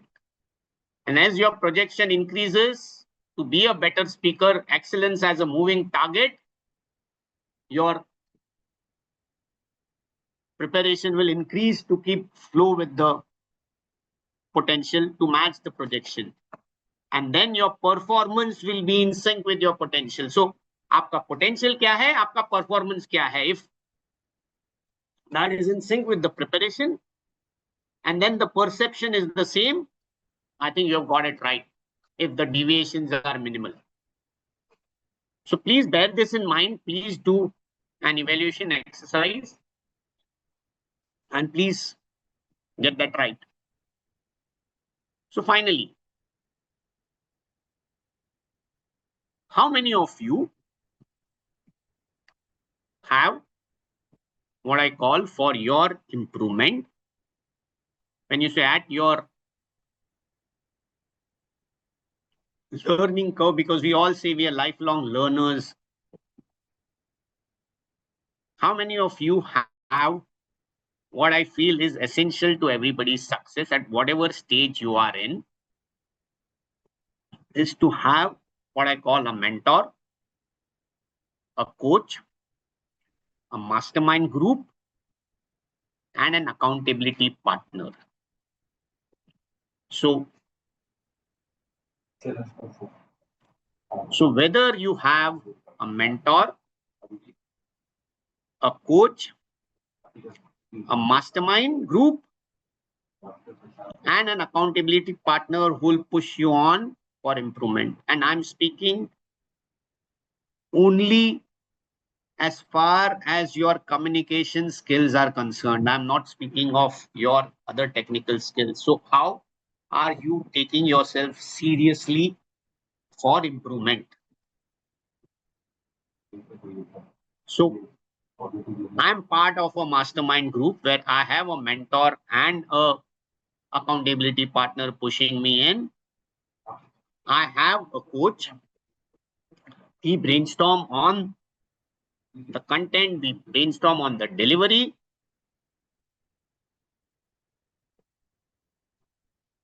So how many of you have it? And when you are applying to the institute or to any professional body as a faculty, that you want to be a faculty, and there are a lot of speaker bureaus who are there, or there are a lot of L&D organizations which could need your skills as a faculty. It's not just the institute. So it's not a written profile which you give about your experience. They would also want to know your show reel, some brief snippets of what have you spoken and where have you spoken. So do you have a show reel which all professional speakers have? And do you have something which all professional speakers have, is a speaker's website? And I'm not saying a firm website or a professional website. It's only a professional speaker's website where he can just go, he can have all your talks, he can have everything. So do you have that? So I'm just taking a short break because I feel for a professional speaker, for even at any stage, talking 50 minutes is for somebody to pause and to reflect on what was spoken. You need some short break. So I end up with one more framework which I follow, and the next 45 minutes, 50 minutes till 12, I would be speaking is all the best practices which I've learned from all my mentors, coaches, my accountability partners, and my masterminds throughout my career. So one, the framework is, so this is from one mentor of mine called Meera Swaroop. She uses it and calls it the what, so what, and the now what framework. And when she means what, so what, now what, very easy to remember and put it into practice. So what stands for my core central message which I'm trying to give. So what is why is it important now? And now what is the action or the steps you will take to achieve the results you want. So what? The core message. So what?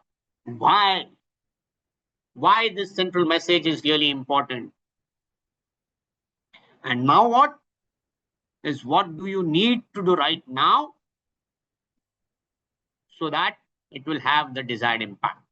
So I'm leaving you with these thoughts for maybe 2 minutes. How much we can take a bio break or any break, a change break for about 2 minutes, and maybe we come back in 2 minutes time. Is that all okay? Have I your permission for this? Yes. Sure, sir. Sure, thanks. So we come back. All right.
તમે આપો એમ કે તમારું કામ છે.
Can we interact amongst ourselves? Hello? Yeah, hi. Can the faculty members interact amongst ourselves? By that Yes. time, sir is already there. No, I'm listening. I'm listening. Yeah. Basically, sir, when the students come for MCS and OCA orientation program, they are not as serious as they are about the accounting aspects. So I think other faculty members may be having the same feeling because there is no test and they come from different stations and they say कि यार हम तो यहाँ पर वो करने आए हैं. So what do you the other faculties say my fellow colleagues think over here? Rather, I should say other students sitting over here, they feel.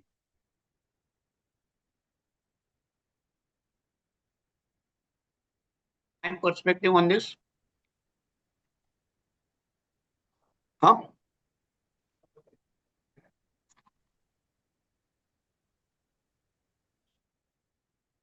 If I can step in, my name is Srinivas. We train in the Visakhapatnam branch of SIRC. We find that the students are not serious because they believe that this is not really worth it. They're more interested in qualifying in the exam. So that most of them tell us whenever we start a new batch, I'd rather spend this time in a coaching institute, and some of them say they want to work. So they'd rather spend the time in the office articles training or something else. Yeah. I think that's a challenge that I'm pretty sure everybody faces. While we do our best to help them understand why this is important and why ICAI has made it mandatory, I believe that the ICAI has to figure out a way of continuously telling their students, the 9 lakh plus students that are taking this program, why they should, why this is more important for them than passing an exam in ICAI. The reason why I say it's more important is because all the material that has been put together by the Board of Studies, we strongly believe that it's useful for people for their entire life, irrespective of whether they are a chartered accountant or something else, because they can use for all these skills in any other career that they choose to. So that's something that we totally agree, Dr. Sharma, and that's my thank you for the time. Thank you, sir. Thank you. So can Over we to start? sir. Over to sir. Fine. So Sir, shall I put the yes, PPT yes, for you, sir? yes, you can Sure. put it. So would benefit the audience because now I'm the next 45 minutes just going to speak on the best practices which the faculties could use. Now, our job is to do our best. I think there are some uncontrollables which we have, which I had always talked. But one thing which I always have also in my focus, apart from the what, so what, and now what framework, is why this, why me, and why now. So I'm speaking on communication. How important is communication? How important are the soft skills? And I know personally that your hard skills, your technical skills will get you one level. But the moment you go into the managerial positions, especially the key management positions, you need your leadership skills, your soft skills. So one, why this? Why me? My credibility, my social proof, even small things as the introduction of the speaker. A professional speaker will always get himself introduced by the best speaker, the best powerful person in the room. So his aura, his personal views on the speaker will rub off on the audience. And why now? Why me? Why this? Why now? Why is it very urgent for you to prioritize this along with complementing your studies? So unless we focus on that and tell them that, we can do our best. We can inspire them. We can motivate them. But whether we can influence to transform them. So I'm also saying I'm a work in progress there. Each of us are. But let's do our best. Let's hope for the best. Let's not worry about what can't happen or would happen. That should not let us down in our energy, our enthusiasm, our excitement to give our best at all times. So one, what I learned from the pros. And there is one book which you can read. It's available in the WRC library in Mumbai, which I have taken currently. The book is Success Secrets of superstar speakers. Success secrets of superstar speakers. So this is again a kind of your read-write technique where I'm giving reference material. And this book, it talks what make the Brian Tracy's, the John Maxwell's, the Steve Harvekers, the Malcolm Goldsmiths, the Tony Robbins tick. And they say 37% of their success is because they have one core central underlying strong, powerful, connecting message. 37% they say their statistics is message. Then they've said 21% is on reality. What is the pressing pain point you are addressing by your unique solution? So 58% becomes on your powerful message, which addresses the pain point of the target audience. And if you combine that with your style and eloquence, by your personality, by your approach, by your gestures, by whatever, that is another 14%. So 72% of your effectiveness is on your personal appearance, which blends with a powerful message and that addresses the pain point of the target audience. So please bear that in mind when you're crafting or curating your speech. Now, one, the best speakers, and I'm part of an institute which is in touch with the certified speaking professionals, and certified speaking professionals are those who speak for a living, who make $1 million a year only in speaking. And what these certified speaking professionals do, and I've been blessed to meet them at close quarters, understand from them what they do, why they do, and how they do. And the first is their homework. They're extremely well prepared. The research, it's like a fund house which has a research team. They have an entire team working on their content. And हम लोग हमारा content last minute तलक edit करके भेजते हैं. They stop their content a week back from their main performance. They just practice.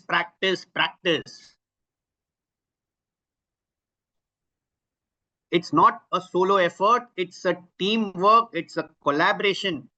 So in my limited way, if I have content, I will share it among my mastermind, with my mentor, with my coach, understand from them if they were speaking, what they would be speaking. So when I spoke in Mumbai, I had a topic of emotional intelligence, which I have. There were some emotional intelligence speakers. I asked from them, if you were in my place, what you would have spoken. So I got the feedback. I knew that's factored in my speech, but if there's anything different, I would put it. I blog on those subjects on LinkedIn. I get a global feedback. If you connect with me on LinkedIn, I spoke physically on these two topics in Mumbai. I had blogged on this for 3 consecutive days so that I know I'm completely focused. I have a mind map of what I'm speaking. I'm crisp, concise, clear, confident, certain. All the C's ticked off when I speak. And I get global feedback also. The top speakers have a checklist, they have a methodology, they have a framework. कि मैं ऐसे करूंगा. How would I take the P's? The P's when they talk of the passion, the poise, the pause, the pitch, the power, the presentation, the positioning, everything is मैं कैसे कर रहा हूं. They will have it ticked. The next is the direction. We as chartered accountants initially, and I remember me doing that for a long period of time, I used to speak what I want to speak and what I know. But is it what the audience wants to hear? So it shifted from what is in it for them rather than what it was for me to blurt out. I used to make a verbal vomit of what I knew. That was long back. Till I understood it's not what you speak, it's what they want to hear and listen. And now it's not just they want to listen. It's how you would perform at your best. So their listening and your impact is the most. So there is, for professional speakers, they have a professional director directing their speech. They would perform for the same amount of time, and there would be a director taking, like a film actor, uska 5 takes, 6 takes. So what you see on screen is, I don't know what take it is. And I hear all the top celebrities, the top politicians who go on stage, we applaud them for the great speech, but the hard work and the practice and the direction behind the scenes, you really don't know. So do you have a professional director directing you? And then how many speeches will you take? The top CSPs take at the most 2 speeches a month, because they want to focus. If they are charging 10 lakhs or 25 lakhs per speech, they at well be at their best for that year. So they are focused for that year. So why does maybe an Amir Khan take only 3 films a year? So the CSPs take a certain limited amount of speeches. It's not that you just call and you go and speak even though you're not prepared. Maybe there are other techniques. It may not apply to all, but this is what the CSPs do. So if we are mindful of this and we can have something where it suits us and where we can implement, we can definitely do it. Then the feedback for continual improvement.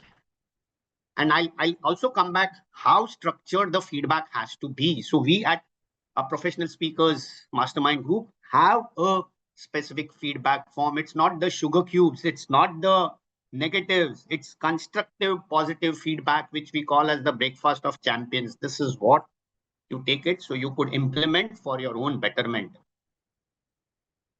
And then the simulation.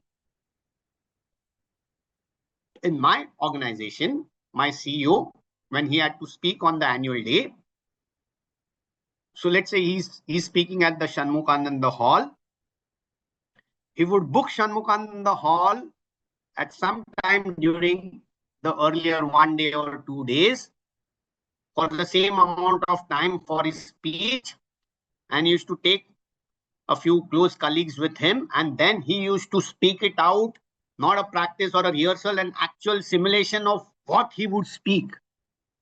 So he has the feedback and he speaks 2 days later. So the bigger the audience, the more well prepared the speaker is. It's also a reputational risk, because it's not you promise and you deliver. There's already a hype or a reputation built around him. He doesn't have to let him down. I think we jumped the slide, or the slide got changed, but they do a simulation. And then it's the priming, the pumping. How do you pump yourself so you are at your peak state of energy, excitement, enthusiasm in the speech? Your energy levels don't get wavered down after 1 hour or 2 hours. How do you do it? So I had attended Tony Robbins' session in Singapore, where he was addressing about 10,000 speakers of managing to get himself hooked. And when you manage to hold their rapt attention for 3 hours, when this guy, all of 6'6", coming in, this guy used to literally jump on a trampoline for half an hour before. So when he's out, he's all out there. You see the boxers who are there when they come into the ring, they're all pumped up. So are you pumped up? Are you excited? Are you passionate about what you're speaking? So you truly believe in what you say. If you don't believe in what you say, why will the audience believe what they're hearing? वो अगर जुनून जो बोलते हैं, passion, वो आप में नहीं है, तो उसमें भी क्या होगा आपको सुनने के लिए? So how do you pump yourself up? Each one would have his own way. I basically take brisk walks. I shut off from all the noise. So I create my own noise when I come out, but each one would have his own way. He can have his own way which suits himself. But all top guys pump them. Then the rhythm, the flow. the focus. How do you maintain that?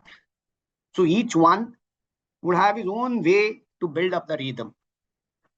So are you a Formula 1 car which just 0 to 100 in 5 seconds? Zoom, bram, you come in with the big noise. Or you are a diesel engine which will slowly warm up and then go up.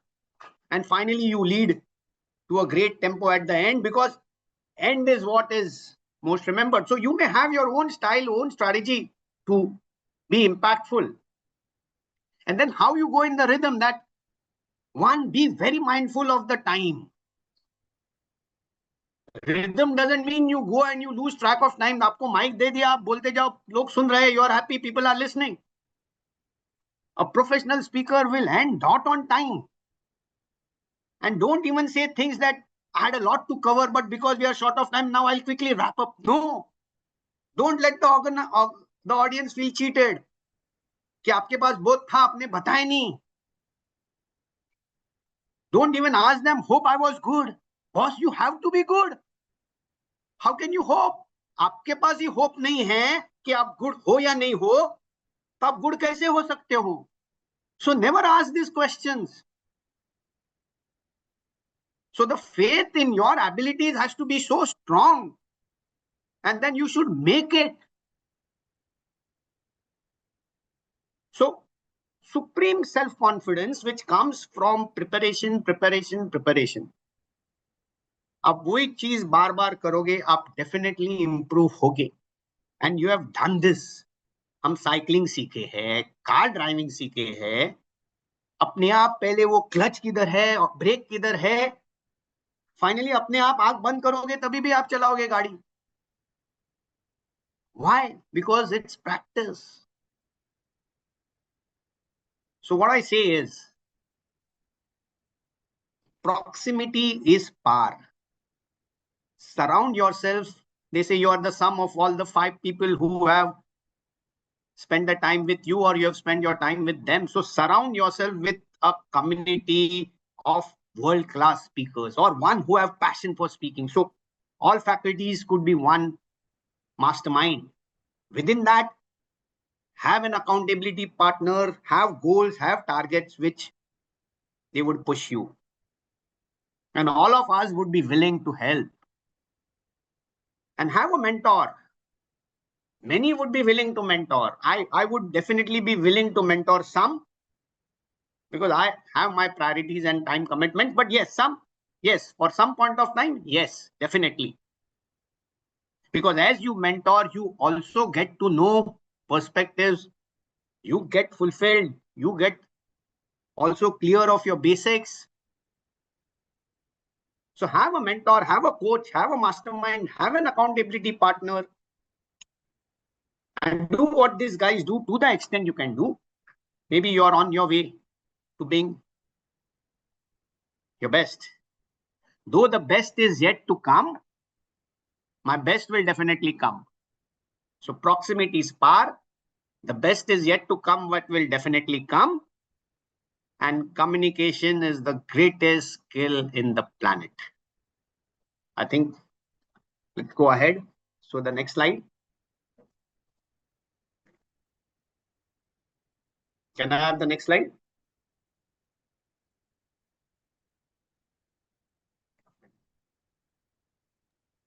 So 1 minute. yeah. So as professional speakers, we work on 8 things, the 8 tools which we say we should master. The 8 tools we should master. One is your niche topic. What are you speaking on? And in your niche topic, I think the slide is not the one. This is the 8 tools to master. Yeah. So the niche topic. Are you the unique, when I mean unique, unique category creator in your topic? Are you a disruptor? So when you call yourself thought leader, there are various thought leaders. Are you in the same kind of thought which hundreds of others are? Or what's your uniqueness? So it's not what we call the jack of all trades. The jack of all trades has gone. It's the jack of some trades. From the jack, you move up to the king and queen of a few of those trades. And then you become the emperor of, or the empress of just one or two amongst them. So do you have that niche topic where, oh, that's the topic, you are remembered? So if not, maybe work on that. We have a score on that, where you are in your niche topic. Then the second is the performance mastery. How do you actually master your performance with all the techniques, the body language, the gestures, the facial expressions, the modality, the tone, the power, the pitch, the pace, the pause, the power, the punch at the end. How is the start? How is the stories in the middle? How is the emotional connect? All sorts of that is the performance mastery. When I was on stage, I also demonstrated how do you stand on stage, which parts of the stage you use. There are 9 parts on the stage. One is the center one is on the left, one is on the right of the center, one is on the extreme left and extreme right at the end, one is at the back, and one is on the front. So where do you lean in? Which side? If you want to focus on one side, if it's a big room, you focus on one, you lean in, you lean there, or you go behind, or you go at the extreme end, you want to take a pause, or you want to be detached. So you cover all parts. When you are at the back, how top you look at the farthest person in the room. When you're leaning in the front people. So how do you actually use the stage to basically perform? And it's all about performance. All the top performers are great actors. They can sing, they can dance, they can do a lot of humor. But you have your strengths. If you can't do that, still when you speak with passion, when you speak in a flow, when you have a core central message, when you have something which you hit at the striking pain point of the audience, you will make an impact. Then finally, what's your marketing?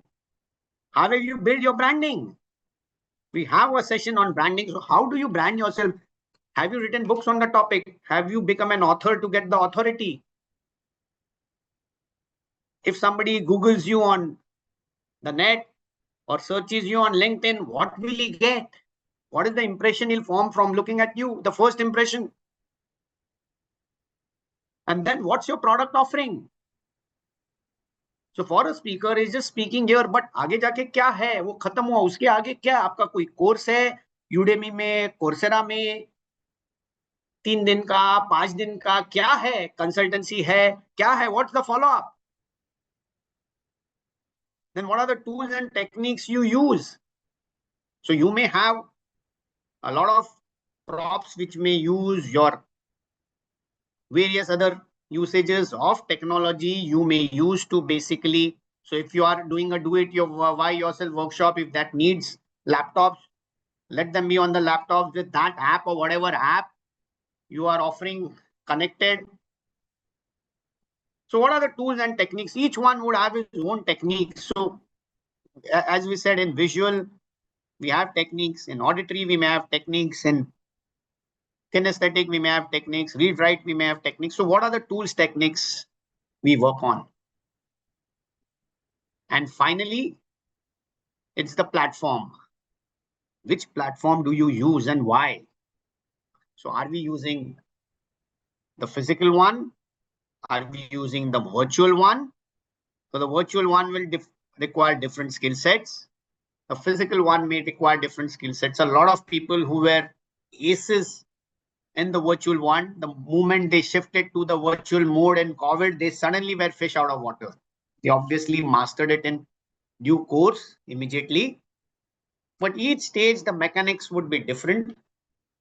The mechanics for speaking to 10 people would be different. The mechanics for speaking to 50 people, the mechanics for speaking to 500 people would all be different. So how do you master all of that? Your audience, the audience is between 20 to 80, or the audience is only about 70, or the audience is only women, the audience is only men, the audiences are only some professions, the audience are only chartered accountants again, with 10 years experience, 20 years experience, whatever, they might be different. So your platform will be different, your audience would be different. How would you handle that?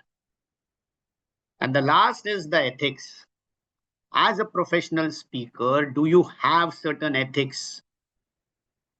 As a member of my professional speaking institute, we have ethics of respect, integrity, trust, and excellence. Respect for the audience, respect for his time, respect that he's given you time which will never come back ever in his life. So he's given you something of him which will never be him. So are we mindful of that? The integrity. The integrity is what you speak is only the truth. You do not plagiarize somebody's content. So if I've used a framework of Meera Swaroop, I'll say it's the framework of Meera Swaroop. It's not the framework of Abhijit Sansgiri. If I've used somebody's quote, I'll give due credit to the person for the quote. So that's integrity. Then trust. You need to build trust. And that trust is by committing to what you say. If you've said there'll be 3 takeaways you'll give, ensure there are 3 takeaways. It should not be 2 or 4. If you're saying you're ending on time, please end on time. Don't overshoot your time. And excellence is being the best version of yourself, being so good that it's impossible to fail. And the good is always the enemy of the great. Excellence is a moving target. You can never be perfect. So that is something called a 40-70 rule. So people ask me, I get an opportunity. I will never get that opportunity to speak again. So should I not say no to an opportunity? So I have also done that at an early stage of my career. I have never said no to any opportunity. I don't still say no. But are you really prepared for it? So what I do is there's a rule, a 40-70 rule in decision making, which I use also to my speaking. Maybe you could modify it, which suits you. The 40-70 rule is that if you have 40% of the information or less, don't take the decision. If you have 70% of the information for taking the decision, don't wait till you get 100%. Then based on the need and the situation, take the decision. So if you want to accept a speaking assignment, is the topic something on which you have less than 40% of knowledge? Don't take it. If you're more than 70%, yes, you can. With your other experience as a speaker, you can handle it. You can take it because opportunity never comes twice. And success is where your opportunity meets preparedness. So always be prepared. Always be prepared for an 30-minute, 1 hour, 2 hours, half a day content at all points of time on a few topics on which you are the emperor or the empress. So always be well prepared. And don't go without preparation, because the audience can ask you real tough questions. Never underestimate the audience, their intelligence. There can never be any stupid questions. There can only be dumb answers. And a lot of people will ask you questions to test you. They will come with, so as chartered accountants, when we speak, they come with real life problems, real life technical issues and ask us. They actually want opinions. Now, one is either you should be prepared for it, or you should also be prepared how to handle it, how to handle a tough situation. So, yes, very interesting question. I may not be the right person to address it maybe at this moment because of certain things, but I'll definitely look into it and come back to you, or I'll follow up with you on that, whatever. Be calm, be in control of the situation. And it's not because you just don't know. The point is that question may be his personal question, which may not appeal to the broader audience. And there have been situations where one person has asked a particular question and the speaker has gone to address it, and certain person has got angry and he's raised an objection that why are you answering? So he took it on the speaker. Why are you addressing his question? That's not related to the topic. And then it became a free for all between the two participants. And then more joined in. and the situation went completely out of hand and the speaker just lost his flow. So you may get unruly audiences. And my first speech, the worst speech I've ever given, was to those juvenile convicts. And all of them, when I went to speak on stage, they were howling, dancing, coming near me, trying to intimidate me. And I was a novice at that time and I got intimidated. So there'll be people still doing that. Maybe not in RCA profession, but I've seen enough even at this stage at various professional levels. So be mindful. So the 8 tools, where are you in each one of them? What do you need to do or to go to where you are is something where you should be clearly mindful about. So can we go to the next slide?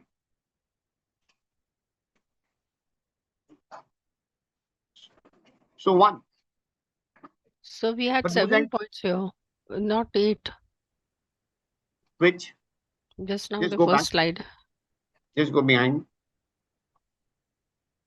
One niche is 1, performance is 2nd, marketing 3rd, product is 4th, tools is 5th. So one is when I'm using tools and when I'm using techniques, these are 2A. Or I Okay. had basically split it. Okay, thank you. Fine. So one is this. These are interesting questions. You would get it, and suddenly you might be off low and A. So there are 2 things. You make some mistakes deliberately, and you test the audience how sharp they are. And audiences are always sharp. They'll point it out, and then you have the answer.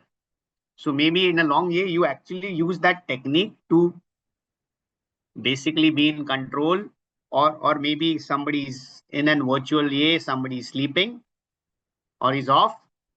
That person wakes up. What is it? There's some issue which is there. So yes. So tools are different, techniques are different. Tools are all the external resources you would use.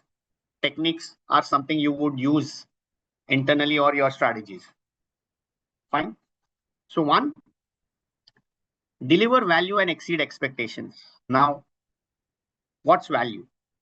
Again, a lot of us had said exceed value, give value. Now, value is subjective. Value is basically what is perceived by the recipient of the service. So either some would say they would under promise and over deliver. Somebody would promise and deliver more. Or my guru feels you over promise and you over deliver. So to each one his own, but exceeding expectations. Now, what is expectation? So maybe you set expectations with the organizer first, or you have your internal expectations about how you would perform, or your, as we said, your potential, your projection. Finally, it's the end message which is remembered. So how powerful is your end message? The start obviously would be remembered, but the end message, like we see in a film, there's something at the end which happens and which really shooks you up, because that's what is most powerful. So how you end with a punch, that's the key. And the feedback also has to be very structured.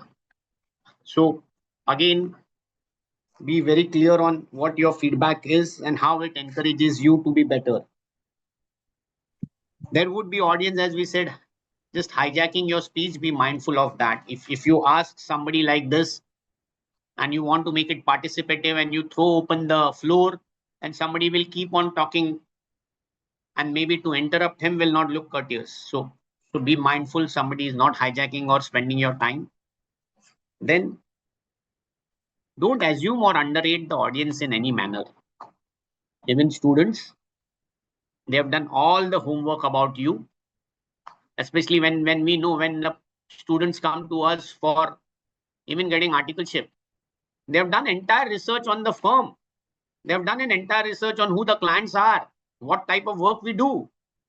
And they are very clear they want to do only this work. They want to work only under this partner. They would work under this partner for 3 months, maybe doing tax. Then 3 months they'll work on internal audits. 3 months they'll work on statutory audits. 3 months they'll work on maybe consulting work. They have their own demands. So a lot of students may know what is to be expected, what the speaker is, may have their own biases, own prejudices. So just be mindful of that. Don't allow the audience to distract you in any way. Don't entertain irrelevant questions which will not give value to all the entire audience. And don't be casual, or don't be arrogant, or don't be biased. Because when you get feedbacks on various things. And what the student perceives, he writes. And when somebody is not clear on what feedback he has to give, he sees somebody else who's writing and he's influenced by that, and he gives the same feedback. And then वो effect होके 50 लोग वही feedback देते हैं. So when somebody who doesn't knowing what it is, when it comes to the institute, they get a message which is coming from 50 participants, which may not be actually based on the situation. Obviously, they filter it, they know what to do it, but at least on record, there's something quite bad. So how do you get a feedback? Now, I'm talking of the feedback which a speaker should get. So the speaker should get a feedback on his opening first. How was his opening? What was the why? What was the purpose? So when I started the speech, my speech is very clear. What is your why? What is your ikigai? What is your passion? What is your purpose? And whether it meets the profession. And we'll see how we do it and be more effective in what we are doing. So how was the opening? The opening has also to be powerful. Then what is the content in the middle? What is the information you are sharing? What is the structure? What is the stories? What is the grammar? What is the evidence you are giving? Then it's all about your voice, the volume, the tone, the modulation. Then it's how you deliver. As you said, the visual, auditory, kinesthetic, the read write, the language you use, the pronunciation you make, the pause you take. The pause can be very powerful to let the audience digest on what they read. Don't use filler words. They are noticed very well by the audience. And then, how have you kept the audience engaged, interested, receptive? Take a feedback even on that. And finally, the end. How powerful is the speech at the end? What is the punch? And in this era of competition, I think you need to stand out. You need to be, what you said, unique. You need not to be just a thought leader. You need to be a category creator. You need to be a disruptor. So before disruptions disrupt you, you disrupt the disruptions. So, one, you are powerful beyond measure. And I leave this with a famous quote from Marianne Williamson. And the quote reads, a deepest fear is not that we are inadequate. A deepest fear is that we are powerful beyond measure. A deepest fear is not that we are inadequate, but that we are powerful beyond measure. It is our light and not our darkness that most frightens us. It's our light and not our darkness that most frightens us. So we are powerful beyond measure. We are abundance. We are limitless. If we set our sights onto something, we can easily do it. Our best is yet to come. Practice, practice, practice. And repetition is the mother of all skills. So as committed, I end my discussions with you. Any questions, any brainstormings we can take till 12:15. We break from 12:15 to 12:30, and then we take 1 hour on emotional intelligence. So as I said, my commitment one is at least that's in your control and on time. So I'd like to just say that you have given an excellent speech. You yourself are a very good presentator. Very well structured, good logic, You- good language, good start, good content, and wonderfully ended. Hats off to you. Thank you. I'm Mangala from Pune, but I Thank you. wanted to appreciate you. Oh, thank you. So what these are what we call the sugar cube food feedbacks. No, not at all. Not at all. This was an honest, Thank you. sincere Fine. feedback Thanks. which I wanted to I'm share. just Not at all sugar to coated, and I have no reason to sugarcoat it. Thank you. Thank you. I just So you said- undermine my sincerity when you make that statement.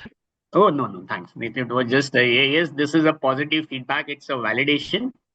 But at times you also, so just to add something, when I said never go unprepared, there was one speech where I've just gone in as a participant. There was one program Uh-huh. and they called me, you go and speak. And they said, you speak for, and I said, I'm not prepared. No, but you speak. Yeah, fill in the blanks. So I said, I don't want to speak, but they still forced me to speak. And I spoke.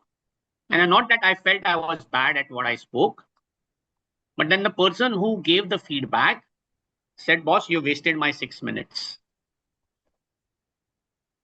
Because I've been speaking public forums for more than 20 years. Now, one, it made me realize 3 things. One, if you're not prepared, don't speak. Be very firm to say no, because that's something which can undermine your reputation. The second is be prepared at all times so that such situations never happen. And one is expect the unexpected. Anything can happen anytime. So one, a lot of things can happen. So technically here, when I'm speaking, the institute, I didn't know the institute doesn't give you charge of your presentation. So they would control it. So every time I have to tell to change the slide or yes. So maybe at a professional speaker, that gets a bit disturbing even for the audience or for that. So one is, but yes, such things are there. I've seen many cases where I've sent a presentation, the presentation has not reached the organizers, the lights have failed or even. So you need to be prepared for all eventualities and for all feedbacks, and you may not please all people. And there are times when you are given some 40 topics to cover and you have missed one. That one topic will get you hounded and even make you not speak again. Yeah. So as professional speakers, what we do is we also introspect. If you're not given another chance to speak, why is it? So something must not have been good. So introspect, I think that's what we can do. So self-introspection also is a very key thing. Yeah, thanks. Recording stopped. Recording in progress. Yeah, any more sharings? I think all of you are speakers. So anybody has anything to add or any contrary view? Sir, how to select a mentor? See, mentor select करने आपको कौन से area में mentor चाहिए? First is be very clear on what you need mentoring on. Take And then Abhijit sir. Take Abhijit sir. Ah, He'll yeah. be your mentor. Take Abhijit sir. So simple. You I don't could have not to ask think. him directly, but indirectly I put. Yeah, so I wanted to hear I'm from. doing marketing for him. Wonderful. No, he has been a wonderful speaker. So I'll just tell you. So one is I speak a lot about LinkedIn effectiveness, and I just put a post that I want I have the time to mentor 3 students. So is anybody interested? So about 25 turned up. So maybe I took the first 10. I'm still, because when I'm mentoring them, there's a lot of things I also learn. So you could also be a mentor because you also have your strengths in a particular area. So it's not that when I say I can be a mentor, it's not that I have strengths in all areas. Some of you would have strengths in certain areas which I'm not a subject matter expert. So something like I don't profess to be the best in voice modulation, but maybe I plan to join some karaoke singing classes or learn from those experts because I feel I have a lot to improve there. So wherever you feel that you're not very strong, you can obviously take a mentor who would help you improve in that area, or you take a coach, depending. The mentor will inspire you. The coach will specifically danda maar ke aapko sikhayega. Yani he'll make you only do it. He'll ask you those pointed, powerful questions and introspect so that you could be better. But finally, we all need either a mentor, a mastermind, a coach, and an accountability partner to push you to further improvement. Yeah. So if we want to connect with you on LinkedIn, how can we do and by what name do you go by on LinkedIn? So Abhijit, ABHIJITSANZGIRI, you can just connect. So I generally, a lot of people say that when you put your presentation, you even give your LinkedIn connect, but I would not do because I would not like to sort of advertise or market myself. There's a specific question. Want to connect? Yes. You can be open to connect any point of time, converse or any point of time. And one is, my take is that I may not be a skilled trainer in the sense that a lot of them, the trainers who come for the CA courses, have a lot of role plays, they do a lot of energizing activities, and so there is a mastermind in our community who had been the for the FIFA World Cup in Qatar. So she had the responsibility to engage and keep 1,20,000 audiences in control. So maybe when you have such masterminds and they tell you the skills, what they have and how they do it, maybe you just can't do it. But even listening and hearing from them, and you imbibe just 1% or 2% of that, you improve. So always be in the proximity of masterminds. I believe there's a huge community of facilitators here. I think we just need to collaborate with each other, know what they are doing, how they are doing, because each one of us is either doing something really good, or maybe it could not be something good, which I can always tell them, or which we could take care to eliminate from our line of working. Understood.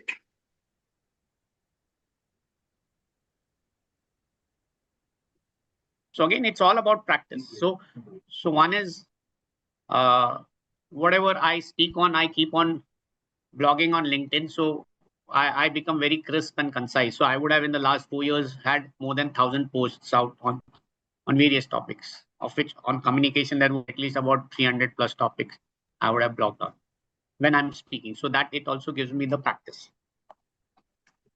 Fine. So we are still at 12:10. We break at 12:15. So any questions I can take till 12:15 and then we take a break.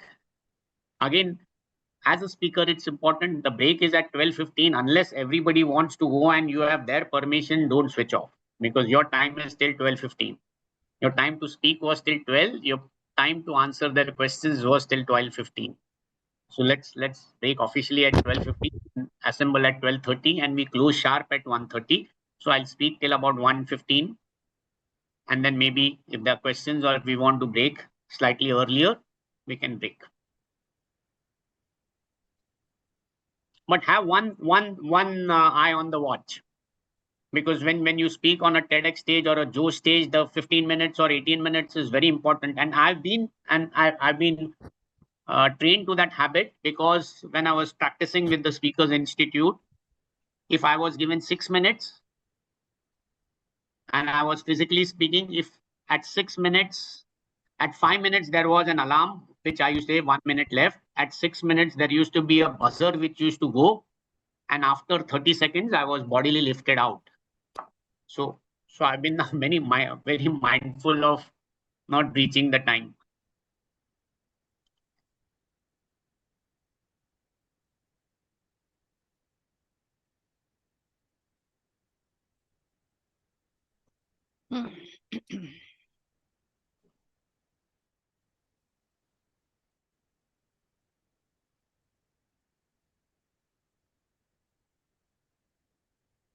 So I believe all of you would be from various parts of the country.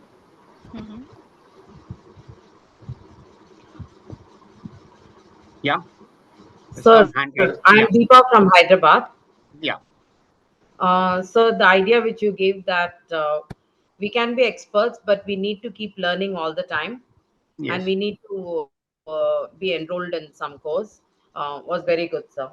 So that is what I keep telling my students. It's never be satisfied like you cleared an exam. You should keep upskilling yourself. and always enroll into various programs.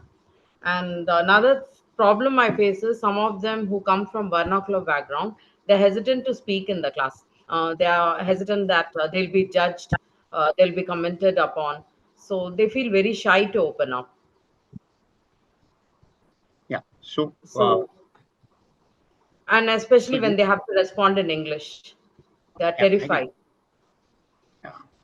So I believe the institute is also conducting a course on English communication for them. And again, I don't think for vernacular speaker matter. It's More the to do with emotional connect lacking which confidence. matters. So yeah, it's more to do with confidence. So there are people who would basically speak in their mother tongue, and I think they're confident. So I've seen there was a speaker who had come and spoken at our organization. I think his name is Sudhir Kumar, or I'm not getting his name right, but he runs the Super 30 classes on which a film also has been made, and he teaches the IIT students. And he spoke in our organization in chaste Hindi. He doesn't have a great personality, not a tall, not a Tony Robbins, but he spoke from his heart in Hindi for 45 minutes, and we were 1,500 of us, all executives, suited, booted, whereas he was just in a normal shirt, pant, and sleepers, and he got a standing ovation for 5 minutes. I've not seen till my lifetime of hearing even speakers, even Tony Robbins or John Maxwell or anybody get such standing ovation. So the language doesn't matter. It's your heart to heart connect. As we said in a speech, finally, it's all about you being simple, passionate, energetic, exciting, enthusiastic, and connecting heart to heart. I think that's what is the difference. And again, the local languages, again, this is a technique which maybe you can see Ravi Shastri saying when he goes to Ahmedabad, he'll say, Kem Cho, Ahmedabad. He'll come to Hyderabad and he'll learn some things, और he'll keep on asking कि भाई paradise की बिरयानी अच्छी है या वो दूसरा कौन सा नया आया है. So he'll start that connect. So each one, as I said, will have the new style or technique of engaging the audiences. Thank you, sir. Thank you. Yeah. Fine. So we break. We reassemble at 12:30. Yeah. Thank you. Yeah.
लावलं मला ते नाही करायचं रे.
Yes.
This way, the time will restrict, sir.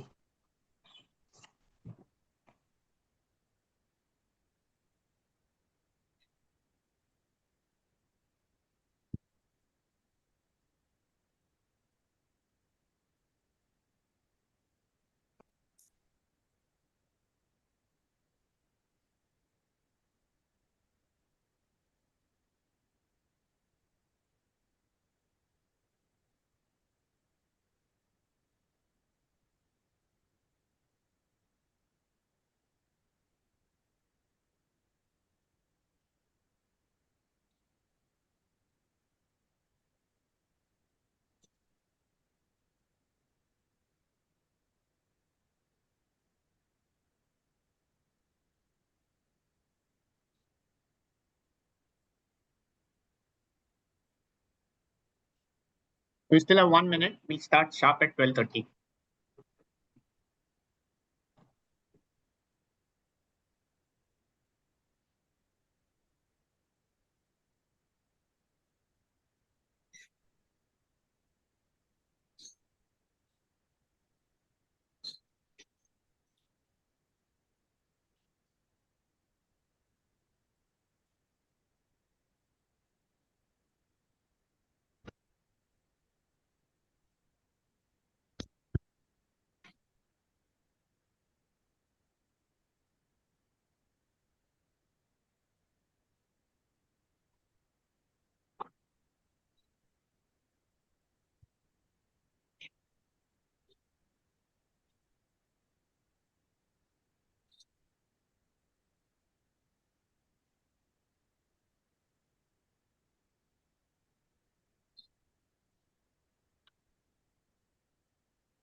Meeting room 2 है ना, जो चाय ला दे, एक में मीठा कम।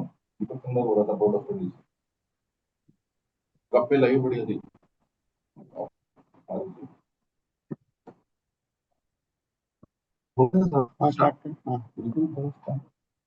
Yeah, can we start? Start on time. Shall I put the PPT? You may let me know, sir. Yes.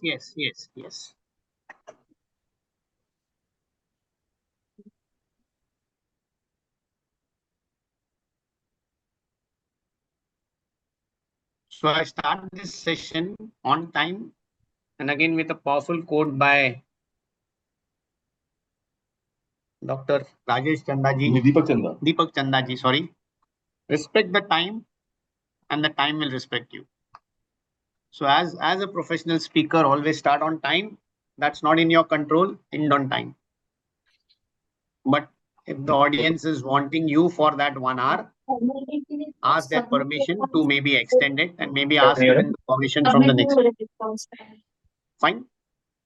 So we're speaking on emotional intelligence. Appeal file करने से तो And हाँ ऑर्डर आ गया तो अपील फाइल नहीं करेगा क्या please mute कर लीजिए सर, ऑल म्यूट। चलिए sir. Fine. So when we speak on any topic, I think for a lot of chartered accountants and for students, when we give them some work, we always tell them to do their homework and research on the subject. And one of the main things which we as students or professionals do is to look that up in the net. So either take the dictionary meaning, which a lot of us as students are familiar with. So when I'm talking of emotional intelligence, the key underlying word is emotions. So what are emotions? So one is, most of the students who would have done their homework would have read this, that what are emotions? And emotions are nothing but thoughts, feelings, and behavior. And that could vary as per circumstances, situations, or the kind of relationships. And understanding emotions is all about knowing ourselves as well as knowing the audience. How do we use these emotions to be better and effective speakers? So finally, one part of the speech is the emotional heart-to-heart connect. And obviously, nothing would inspire or transform people than very strong emotions. And the emotions could be anything. They could be fear, they could be anger, they could be joy, there could be sadness, there could be disgust, there could be surprise. So varied emotions. And there are scales at which also emotions impact people, the negative emotions, the positive emotions. And at times you could also be eager, or be eager, but the audience would be bored because of various reasons. Or they could be frustrated because the show hasn't started on time. They could also be cases where they would be angry or irritated. And then you as a speaker, you could be anxious or nervous. So really tell me, how many of you don't have butterflies in your stomach when you are speaking before? Maybe the butterflies will be more if you're speaking on something which is new or you haven't spoken them, but still, if you're speaking to an unknown audience, has there been any event where the butterflies wouldn't have been there? So any reverts on that? So I had some butterflies when I started the first session. Maybe after speaking for 1.5 hours, knowing the audience, my butterflies have calmed down. And the butterflies would always be there because at the back of your mind, somewhere on everybody's mind, there is a projection, a dream that I will do that best. And that butterfly is because you feel you may not be doing at your best. So your performance may not be at what you actually dreamt for or prepared for, or what your potential is and what you actually did. And again, the nervousness is, I may do my best, but the audience may not perceive it at the best. So the butterflies will always be there. So how do you calm the butterflies? How do you manage the butterflies? And they're nothing but a part of your emotions. So emotional intelligence is all about mastering your emotions and maybe the audience's emotions if we can, and to the extent we can, to be the best we can. So there is again one acronym which I use when not to speak or take a decision is HALT. Don't speak when you're hungry, angry, lonely, or tired, because that's not where the best of you would be speaking at. And then being mindful whether I'm reacting or responding, whether I'm being aggressive or whether I'm being assertive. So I need to respond, not react.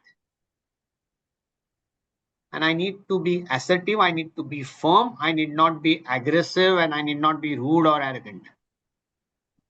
And again, whether I need to be attached or detached. So I may get some feedback from somebody which might be very stinging, which might hurt. But I need to be detached from that. If I have a clear conscience, if I have given my best, yes, I take it very positively. I go on improving. But there's nothing which I can do. It's not in my control because what happened, happened. Now I have to just think of the future. So one is just be mindful. And the last is, what's your likability quotient? Now, what's your emotional quotient, let's say? How many of you have tried to find out what their emotional quotient is? And if you look up the net, there'll be various your emotional quotient score. There'll be various apps which would find that out.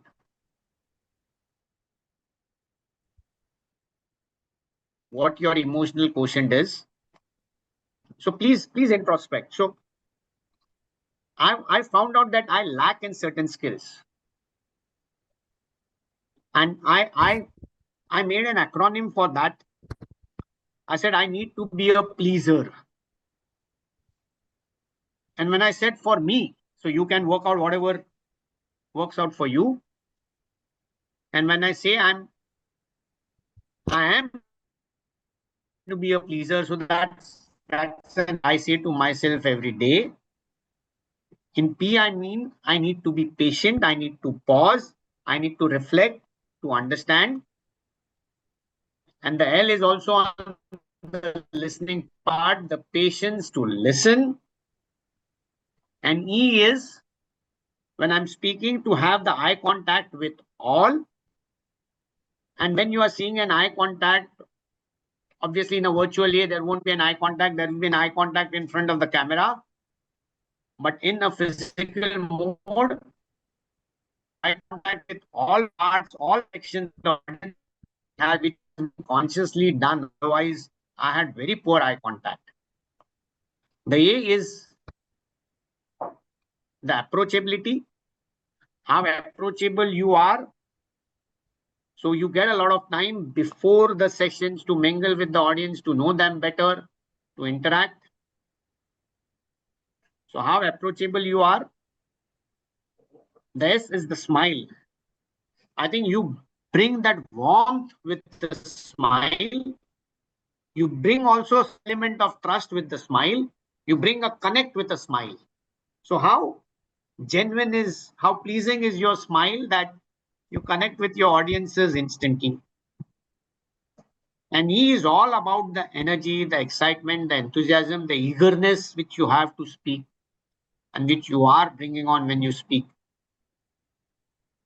And the R is being relaxed. Don't be nervous. Don't be anxious.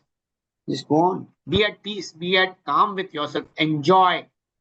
If you're not enjoying, what I say is, how will the audience enjoy? So derive something which suits you and work on it and be very conscious. So I'm making an acronym which is very easy to remember, which works for me, which I say, and I'm conscious that I need to work upon. And when I'm reminding myself many times, my conscious and my subconscious brain is constantly working towards it. So know your emotions, manage your emotions. So can we go to the next slide? So emotional intelligence is all about managing your emotions for your advantage. And the key here is self-awareness. Being aware of your emotions, being aware of your emotional quotient. And one big thing to do is journaling. How many of you journal? So it's not just journaling of your emotions, it could be journaling also of some great quotes which you have learned and which you could use this subsequently, or some great techniques. And last time when I was with the faculty, there was some great techniques which he told us about engaging with the audience. So he had some technique.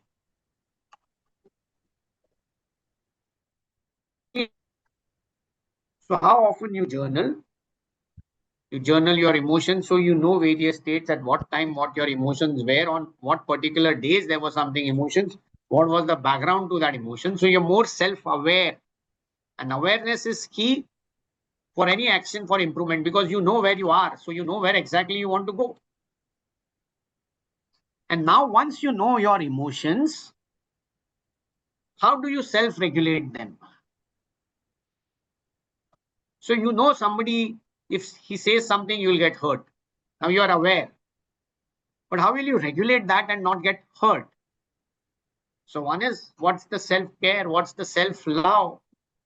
What is your inner talk with yourself? What is the affirmation you are giving to pep you up? So practicing mindfulness, being aware in the present is something one can do. And there's another term which is emotional agility. So how emotional agile I am to basically just flex out of it. So again, how flexible, adaptable, speedy and timely you are to get out of the emotion. So there's one tool or technique, depends on how you use it, when you use it, and it's the storytelling, story showing, or the story curating technique. And a lot of people, they use extreme emotions of vulnerability, or where they have been in a corner and how they've fought in. And when they are very authentic, they go back to that emotional state. So that when they are conveying it, they convey it with all the conviction. The emotion comes out at times, or most of the time, there have been tears in the eyes when they say it. And what they do at that emotional moment is they pause and they quickly get out of it. Because you can't be in that emotional state for long, because that will impact your speech. So you get into an emotional state, you connect with the audience in the emotional state, and then you quickly come out of that emotional state. So you need to be agile. And there are various hacks. You change, you reframe the question to your mind, you move away from the situation, you do whatever suits you to basically know your emotion and know how you could self-regulate it for your own benefit. And one again factor is, how do you keep yourself motivated? So how do you persevere? How do you be resilient? How do you hang on? How do you have the hope, faith, belief when things may not be working out? How do you stick? So one way is you identify your core values. What are the top core values which are non-negotiables for you? So for many, it could be honesty, integrity, respect. Again, respect, appreciation, recognition, and empowerment or encouragement. Rare. Again, one acronym. Now, what keeps you motivated? So, as I said, what keeps you motivated to come here and sit there for 3 hours? It's maybe the the fact that you want to learn from somebody, or you want to see what he's validating or what he's saying, which you should either do or not do, either way. So you are motivated finally in the mission or your vision to be a great speaker, to add value, to make an impact.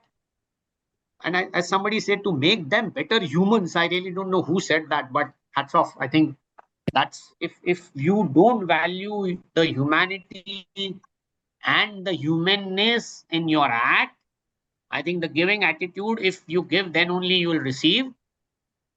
So the fact is, you got to align your actions with your core values and celebrate whatever small victories you can. Sir, excuse me. Yeah. Sir, do I have the permission to put a simple question in context of what you're talking right now? Yeah. So this is Nitin David from Ujjain, and I wish to understand the difference between mindfulness and awareness. So yes. So one is when you are aware, okay, you know that this is something which is what is the state you are in. And being mindful is being more reflective on that state of awareness and being prepared to make the necessary changes to basically get out of that emotional state if it's hampering you in a particular way for your benefit.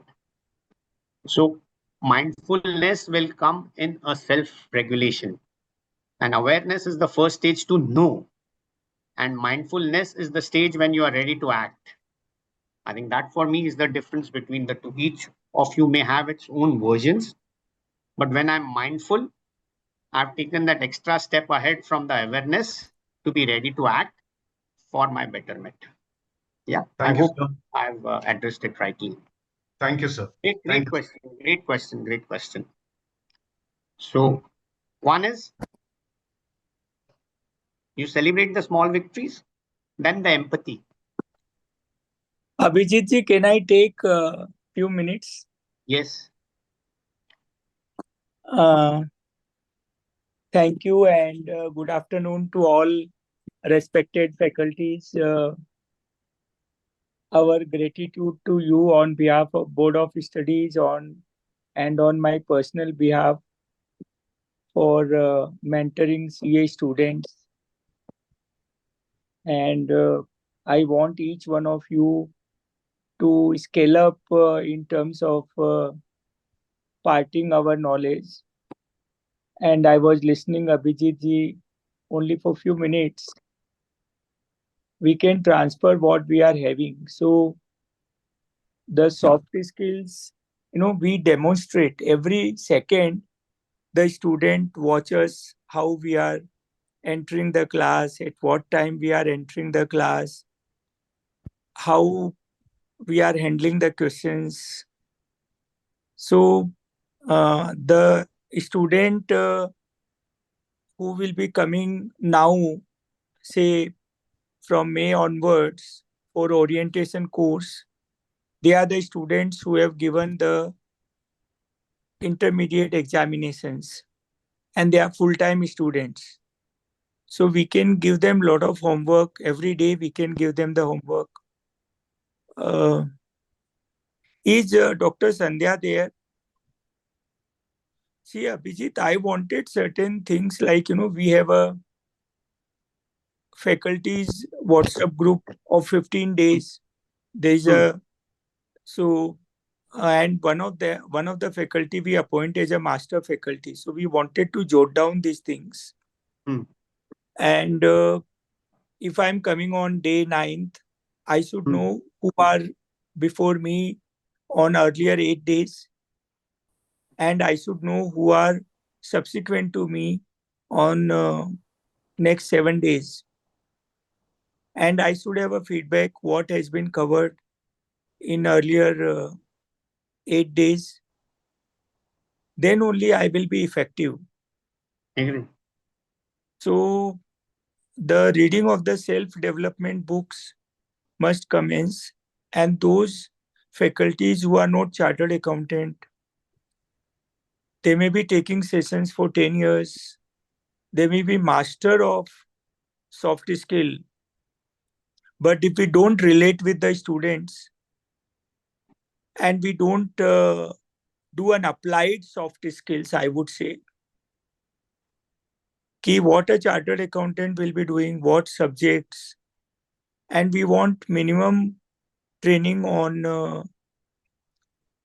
memory skills, skills of fast reading, skills of giving exam, because at orientation course, the student will be doing 2 years practical training and will be giving final exam. At the MCS level, the students who will come after a year from July 25, they would have completed 2 years training. Then only they becomes eligible to come to MCS. And they are again full-time student. Abhijit ji, there is a request, stop the screen sharing. Oh, I'm not doing the screen share. Fine. Okay. Fine. Yeah. Stop. So both level OC and MCS, we want a demonstration of a high skill of, soft skills. The technical skills we want to remove from both OC and MCS, because each one of us, we know that soft skills are leadership, communication, and so many other areas. And please communicate to us your suggestions. Become a leader. See, if the suggestions are given, and if the board of studies slip over the suggestion, then where is the leadership in you? I'm saying little harsh, please apologize me. So if you are accepting whatever board of studies does, where is the leadership? So I want you to challenge every action of ours, how we can improve it, and make us accountable, make us responsible. I would like questions to be addressed to me, to the board of studies.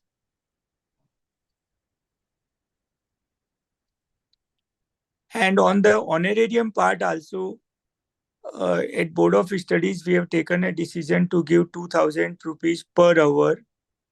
So there are further processes which is on, and shortly it will be done.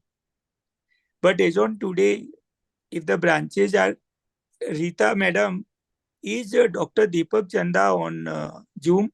Deepak Chanda, Maninder, Umesh. So Deepak ji. Yes, sir. You are in Delhi or Abhijit is in Delhi? Abhijit is in Delhi, sir. He is with me, sir. Okay, Delhi, okay. Not office, sir. Okay. So what, Abhijit ji, if you can do a short audit of the soft skill department. Okay. There is a software and the registrations are done, that the total faculty list, we have a resource, very rich resource person of 2,500 individuals who are taking soft skills.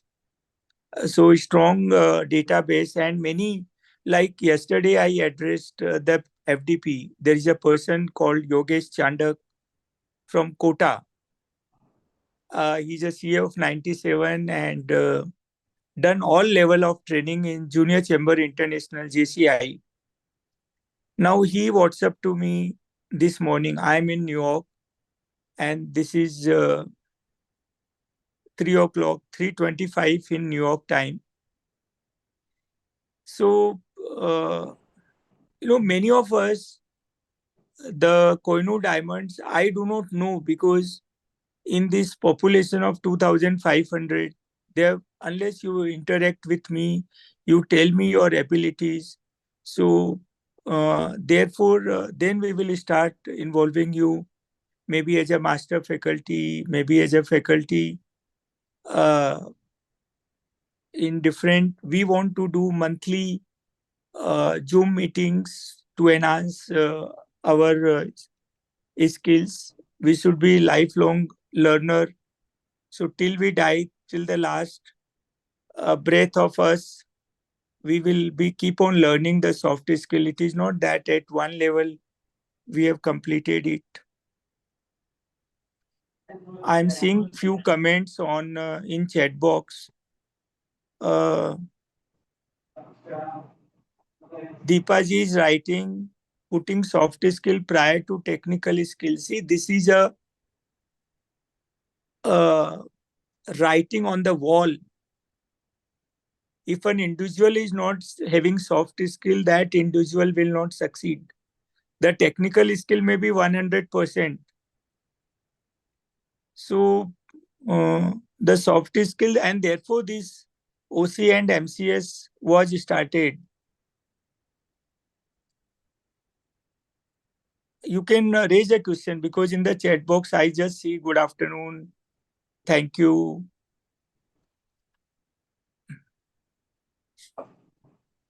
I have requested faculties, if they put their name, no, like still HP is shown, Mr. David or someone who asked the question to Abhijit. I have requested in chat box that please rename yourself and put your city also. So it will be a good network among, all 116 of us who are on Zoom. Please raise your hand if you have any question.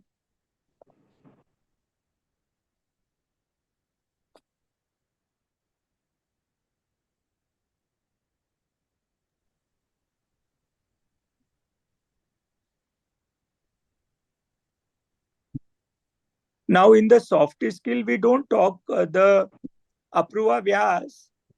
If we are soft skill trainer, in our dictionary, the word issue should not be there. The word problem should not be there. Our dictionary is very small, that everything is doable. Yes, Sophia, please ask the question, Sophia ji. Good afternoon, sir. This is Sophia from Tamil Nadu, hailing from Coimbatore. One small maybe suggestion from my side is that, as you told, like we need to know who's taking the previous sessions and got to know like what sessions or what they are doing. That is a very good idea.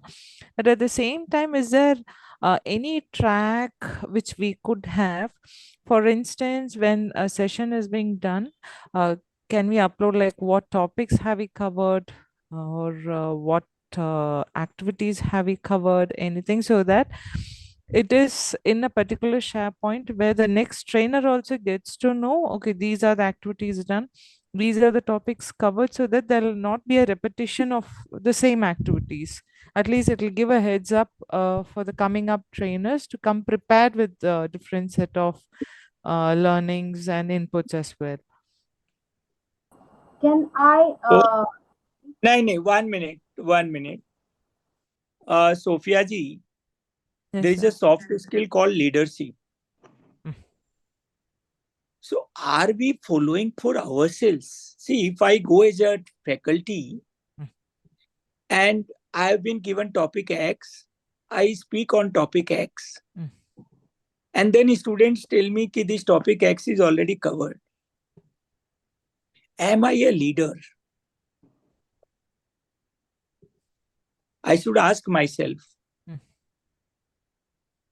So in the existing system also, the faculty should have insisted what has been covered before my session. Who are the persons who have taken the sessions? I was surprised when I took the chairmanship of Board of Studies. Faculties were not knowing who are the other faculties. They were not bothered who has taken the sessions earlier. who are taking sessions subsequent to them. Mm. They are not questioning the syllabus. If the search engine, half a page is written, search engine is not a soft skill. It is a technical skill in the information technology. Correct. So my request to you and all faculties is, from today onwards, get these details, make the coordinator accountable, make each one of us, Dr. Deepak Chanda accountable, make Rajkumar Adukia accountable. Okay. And make the continuous improvement in the contents, in the delivery, in the facilities which are available to the students. See, if I get one feedback, students are not interested. They are doing the course because it is mandatory. Now I feel it is a failure of a faculty. With all humbleness, with apology, I am making this statement. It is a failure of a total failure of a faculty. That's absolutely correct. Even if, say, earlier 8 faculties were bad, the way I come prepared, the way I talk in first 5 minutes, first 2 minutes, the student will know ki no, I must attend this class. Correct. I want that kind of aura of each faculty. They should move encyclopedia in soft skill. They should be world's largest soft skill factory. Each one should be uncomparable. That will happen when we put lot of input in us. Correct. When we read the books, we take our own training. Yeah, somebody else was wanted to say, and I stopped that person. So that was me. Yeah, please go ahead. Yeah, I just had a suggestion. Generally, this is the approach that I follow.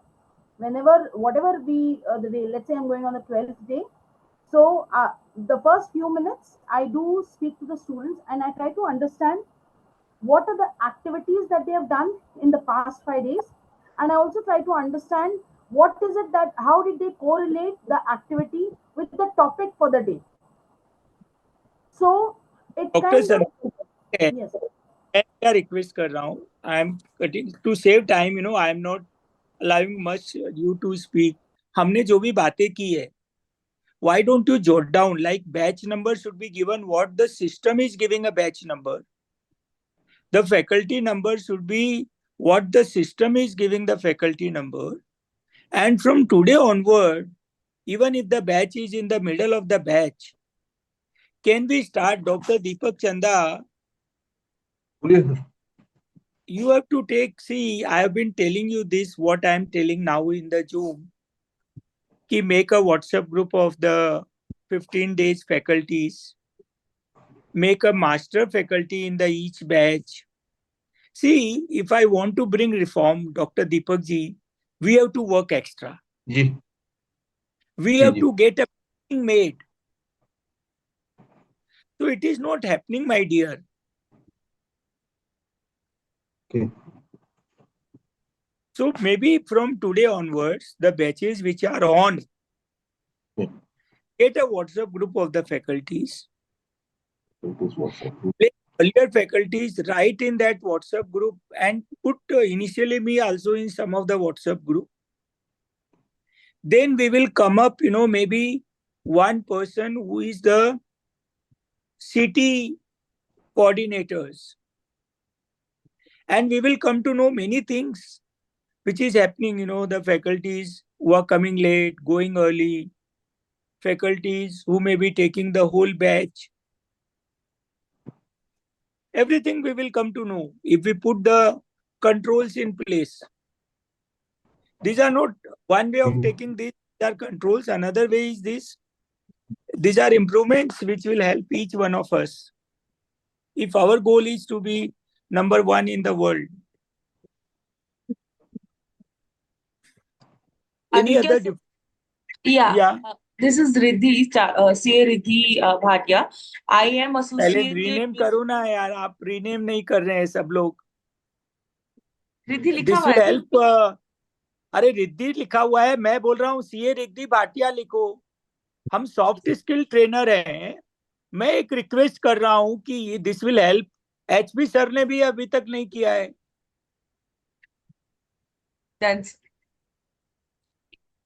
हाँ बोलिए रिद्धि भाटिया जी. और शहर का नाम भी लिखिए, so we will no.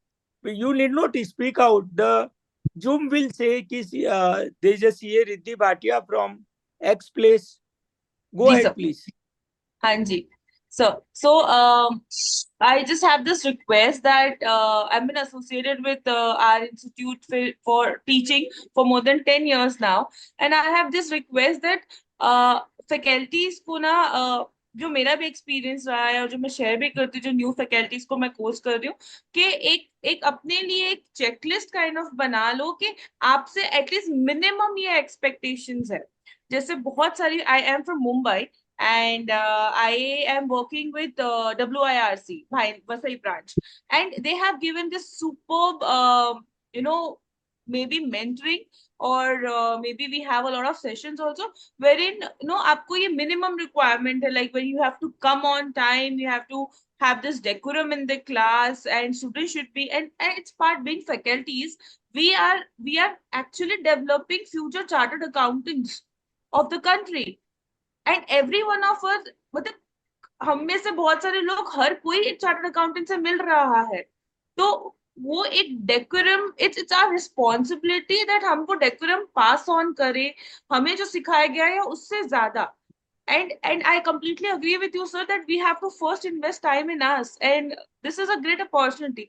But ICI, what I say is we can, and I will be more than happy to work with you if I can on a personal basis also, that we can create a checklist or a formal program for teachers also, that okay, you have to have this steps to do before you go for the class, or this is what. I'm the chairman for last 3 months. Ji sir. And I've been reaching out, trying to reach out to each one of you. Okay. In a short time, 1 year will get over. You are saying you are ready to work. You are ready to do this. Where is that work? Do it from today. Make a checklist. I have the checklist, so I can share it with you. Yeah, share with me and Board of Studies. I have put my email ID. Ji sir. And we will improve upon that checklist. Thank you for your sharing. Yes, sir. Anyone else? Doctor Deepak Chanda ji, हमें बहुत काम करना है. हमने जो बातें कर ली उस पे तो एक्शन लो ना. उस पे एक्शन पेंडिंग है, और यही सारे सजेशंस बार बार आ रहे हैं. हमने बातें की है कि what we expect from faculty, उसको हम सारा एक जगह लिखें. सारे फैकल्टीज हमारा जो ऑल इंडिया व्हाट्सएप ग्रुप है उसको ज्वाइन करें.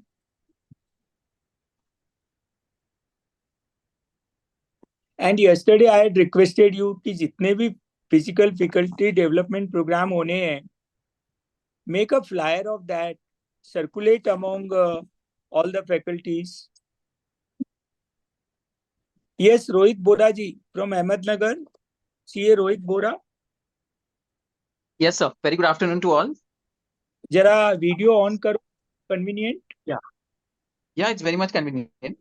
A small suggestion from my side, sir. Since now we have smart boards installed, and what the discussion is going at the moment is like regarding the confusion of what the faculty is taking, which of the subjects. Since last 15 years, even I am the faculty for orientation and GMCS.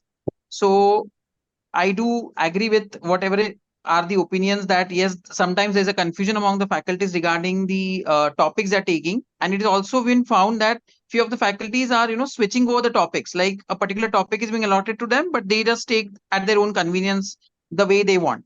So since we have the smart boards now installed, may I request that we have the strict schedule which already we have in the form of PPTs and the form of CDs installed on the smart board itself, so that the entire syllabus is being followed in the same decorum and in the same sequence.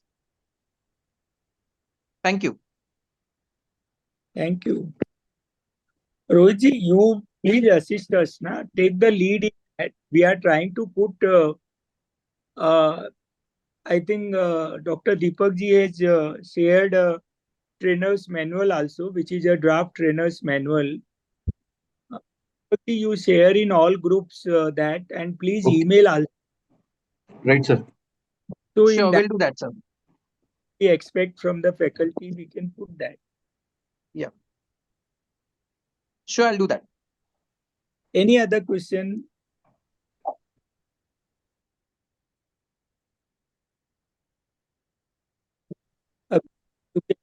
I have taken a lot of time. Cool, thank you. Thank you, thank you. Thank you, sir. Thank you, sir, for your valuable input, sir. We'll hope tomorrow also, sir, we request you to join for this enriching session at 1 o'clock. Okay. Yes. Have a good day, sir. Good day. Good, sir. Thank you, sir. Thank you. Thank you for your input. So let's get back immediately. So one ability of a great speaker is to just switch on immediately from something which is done. So just not disturb the flow. I think a lot of things will happen, but we'll continue with our EA. So one is knowing our emotions and knowing the emotions of the audience. And audience का emotions हमको शायद complete पता नहीं होए. We can just get the feedback about the audience and what age group they are or whatever. But we have control over our emotions. So the self-awareness, the self-regulation, the motivation.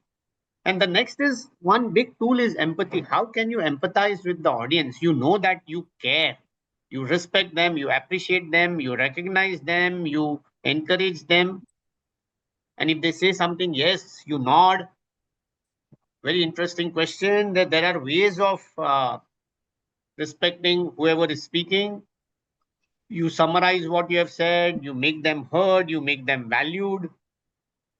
So empathy again is a big tool.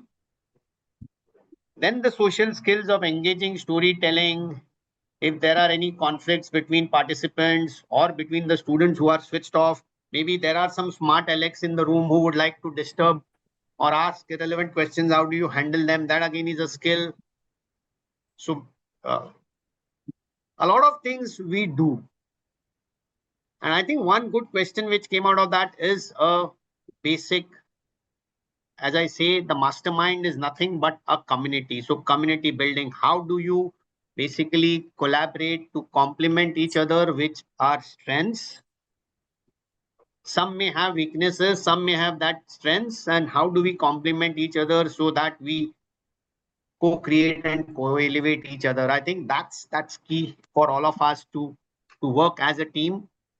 The sum of all our skills will be incomprehensibly unlimitless value which we may be offering to make the huge impact which is desired. And as I say, if we do not get a repeat invite, or if we are not able the transformation which we want, then I think the self-reflection, the introspection is needed. Why couldn't we do much better? Maybe some of the fault will also be in with us, so which we need to see. So one is the emotions. Again, when I say why it's difficult to know the emotions of students. So being a chartered accountant who has been in practice for about 35 years, when a student goes for GMCS, I know with what limitations he goes for GMCS. So he has his work which is pending.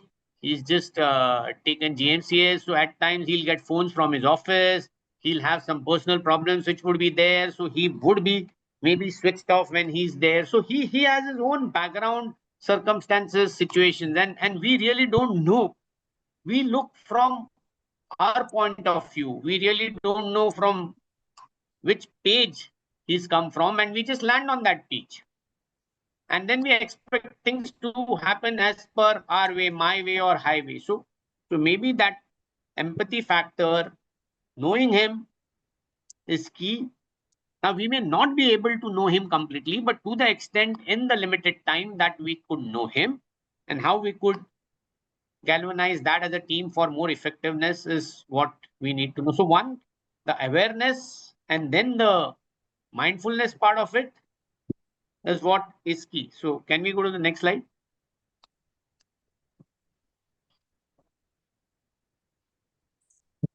Yeah. So, how do we do it? As I said in the first day, know our purpose. The purpose precedes everything. I should know the why. And the one key which I always say is what is the clear, compelling message and the takeaway that I am going to give. So 37% of the top speakers said that this is what makes the most powerful impact, the clear, compelling message. So what's the central theme or the idea?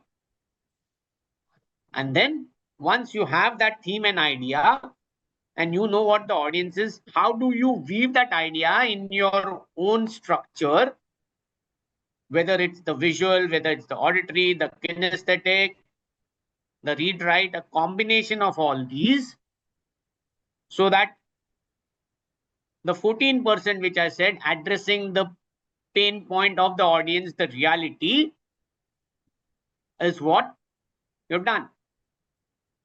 And then how you manage those emotions and align that with performance. So you've actually given something which is emotionally connecting with them. So if it's a really great, inspiring story, it will really touch them. So does that touch? And you express your emotions. I think authenticity is key. So if you feel something, say that. You act it out. And use this to engage the audience. That's the skill. And I believe all of us who are trainers or facilitators, since maybe some of them even for more than 10, 15, 20 years, would have developed those skill sets to engage them. Because engaging audiences is key because of the huge attention deficit disorder. We can lose them to the cell phone in a minute. So engagement, you could have various, you could have energizers, you could have games, you could have brainstorming sessions, discussions, whatever. And then finally, the constraints, the challenges. There might be disturbances in between. The light may go off. The last time when I had a session in Mumbai 15 days back, suddenly it was raining so much, something when I was speaking near that, some tree fell down. There was a huge thud. The entire participants who were there, and they were senior faculties attending this, all of them got up and were disturbed by what happened. So complete switch off for about 2-3 minutes till we got to know what it was, and we got them reassured that nothing had happened, so that we quickly come back in the flow state. So each of these constraints, they would be unique, and maybe that's what the WhatsApp group or you could be. So we could take one topic for a day. Okay, what were the constraints which each one faced? So you could have a laundry list of those constraints, and then maybe that person could share what was the constraint and how he dealt with it, or maybe what he didn't do. And now in hindsight, he feels he could have done a much better job. So let's share our experiences and increase the breadth and depth of our knowledge, so that we can all be more effective. It's all about complementing, and I think we should take the first steps to basically do that. So can I move on to the next slide?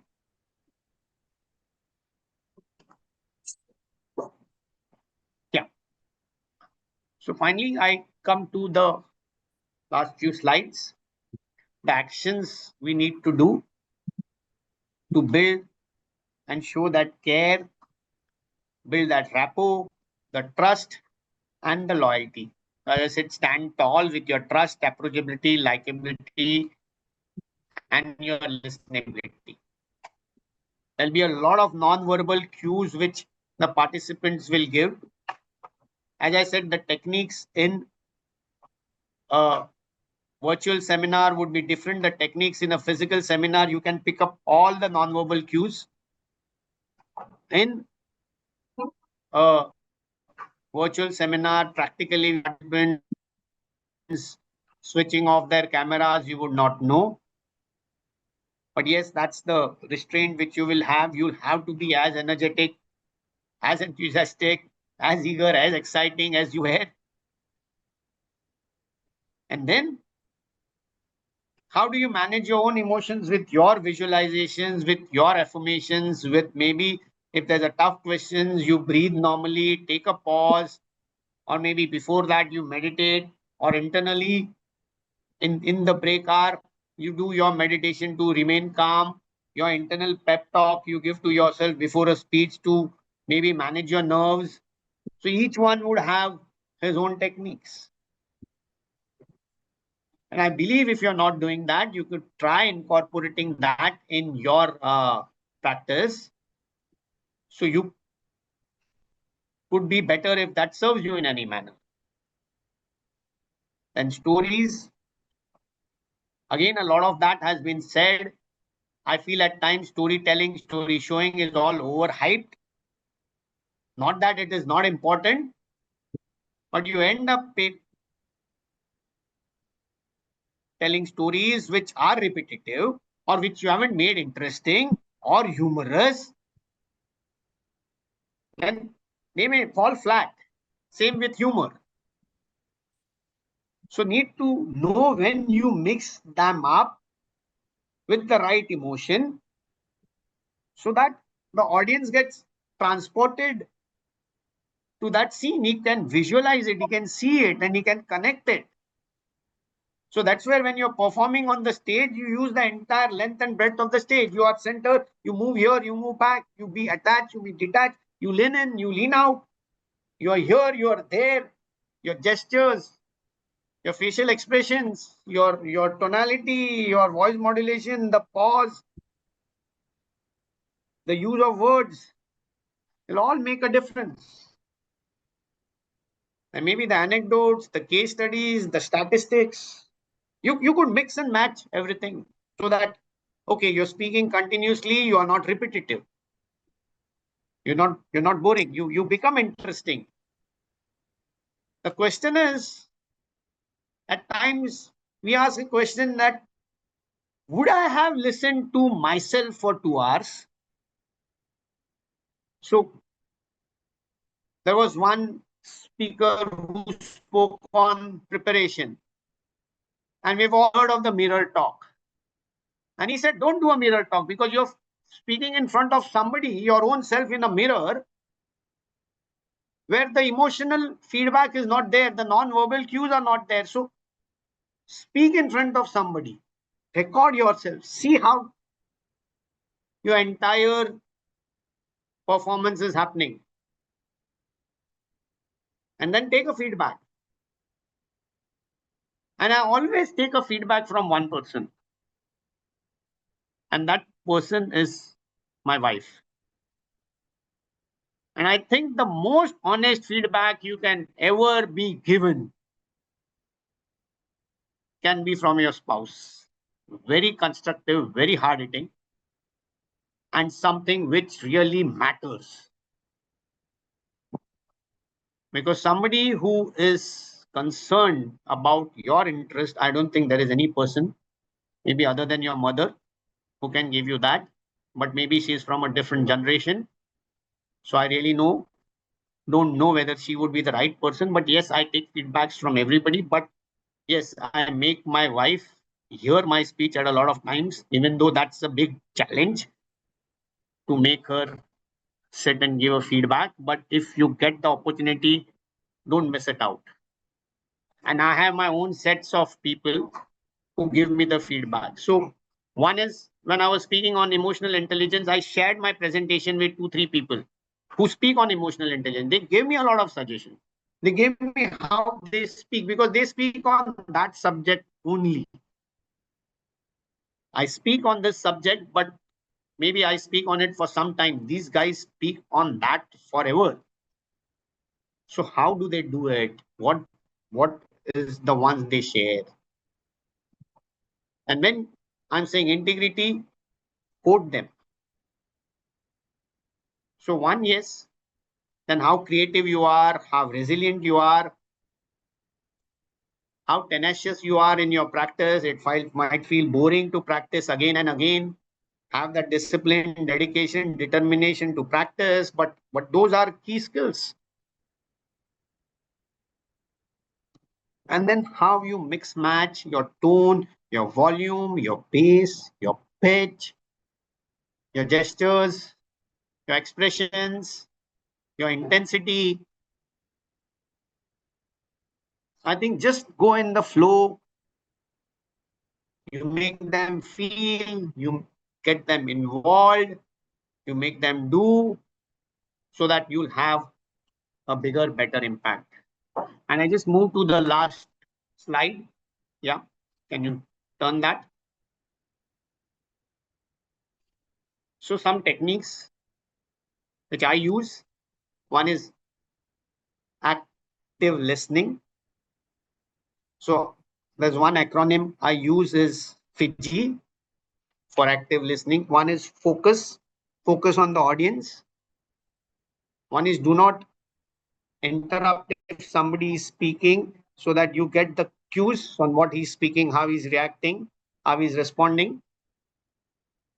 Don't be judgmental at all points of time. We don't know what page that audience or somebody is coming from. And always be interested and be interesting. That's very key for a speaker, to be interesting himself and be interested. Unless you don't enjoy the speech, how will the audience enjoy? Unless you don't like what you're saying, how will the audience like? Unless you don't believe in what you're saying, how will the audience believe? So have an open mind to learn from everybody. सो आमच्या मराठीत एक म्हण आहे, ऐकावे जनाचे करावे मनाचे. पण जनाचे ऐका, करा तुमच्या मनाचे, because finally you will get feedbacks from many and some of them may not serve you. Take it positively, do what serves you. Be positive, be sensitive. Be calm in handling difficult situations. And there are many difficult situations which will come, have come. I think it's the presence of mind, how you respond to it rather than reacting, will make the difference. So as I said, there would be tough questions you may not know. So handle that with grace. Great question. I may not be the right person to answer at this moment, but I'll definitely look into it. I'll follow up with you and address it. Simple. I think that's the best you can do. You can't fake it and avoid it. At times you need to be very upfront. I think people appreciate the honesty, they appreciate the vulnerability. I think that makes you more genuine and authentic. Communicate very, very clearly. I think the KISS principle, keep it simple and straight. And as I said, the speech, it starts with simplicity and adapt to be adept. I think that's the key.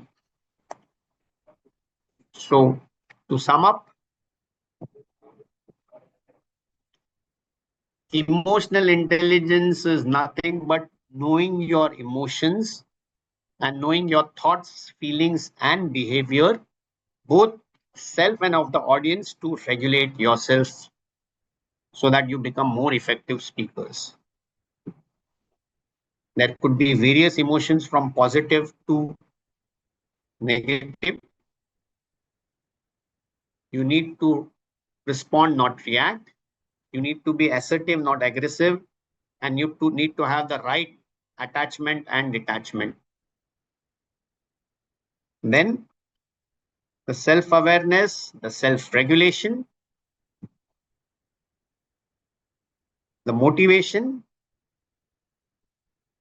the celebration, the social skills, and the community building.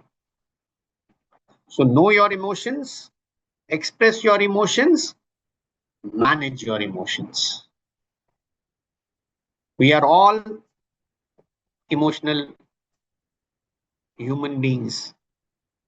And when we say it's not a B2B or a B2C, it's always a edge to edge, which is a heart to heart connect. And if the connection is straight, if the connection is clear, I think you have made your mark. So our best is yet to come. Proximity is power, and communication is the greatest skill in the planet.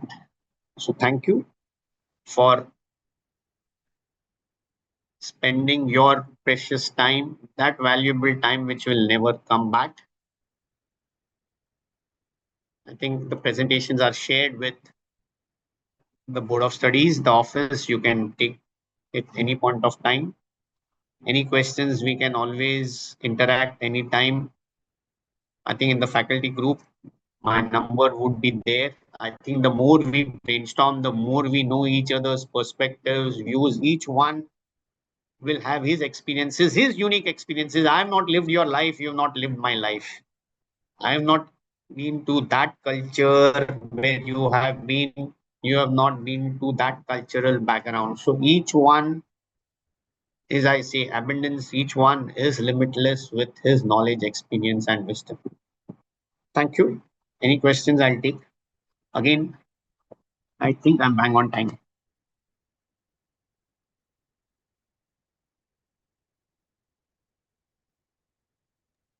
The first session was excellent. This one was a cherry on the cake. And I think I'll sum up by saying a big thank you on behalf of everybody. Thank you. Yeah. Thank Yeah, you. somebody had raised the hand if there's any. Yeah, yes. Yes, Sophia. So one question, like Yeah. as I got to know that most or you would really like to present your topic to your spouse and then you come and present everyone, isn't it? So it would have really been a journey where you have got a lot of criticism as well as you have got good feedbacks as well. So what was one feedback you got and it really helped you to refine your deliverance? So one is the feedback I've been getting her is since 2 decades of my marriage. And the pleaser acronym which I have put is all because of her. It's one is I used to be highly impatient. So the patience, I never, because of that, I never used to listen. I used to interrupt. The eye contact was never there. So the S is the smile was not there. The smile, there's also the small talk. I'm more of an introvert. I won't just barge in a room and I'll just don't do the small talk. The small talks are essential for the likability and the approachability. If you are going there, so you are the next speaker. At times, you're the speaker after lunch. So you mingle with the audience, you interact with them, you get to know what happened, what were the feedback. So the one is when you do those small acts or genuinely you do that, then that makes you more approachable. So again, the fact that I always used to take things a bit seriously, I was not relaxed. So these were the straight feedbacks which I get. Now one is I'm saying the feedbacks will come from her straight. Now the point is if she has the time, and the question is yes, you can take it. So I take it from a variety of people. I take it from my peers. I take it from my subordinates. I take it from my seniors. I take it from my masterminds. I'm fortunate and privileged to have that. So I always say, one, have a mastermind, have a mentor, have a coach, have an accountability partner. I think they'll drive you like anything. And one is we are a huge mastermind community. Each one of us can be masterminds to each other because each one, as I say, has a wealth of experience in his own field. One of us could be the accountability partner for another in a specific area which he wants to grow and develop. And yes, you can have a mentor or coach who specifically focuses on your speaking skills. Thank you for answering. Thank you. So there was somebody else who had raised his hand. I think that's what. So they can unmute and ask. No, we are more than happy with your talk. Oh, thank you. So at times the questions are such that there's something which is interesting for me also to hear, because it's not just at times a question, it's at times somebody shares his perspective also. So it's, as we said, when we are in a group and we give feedbacks, so the feedback may be to one person, but indirectly there is a feedback to you also, that, oh yes, this is something which maybe I should be more careful about when I speak or anything. So yes, feedbacks are great.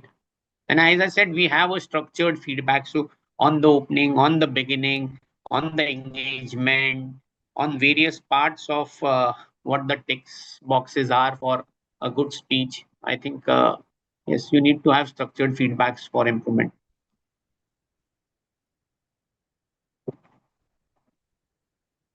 Thank you.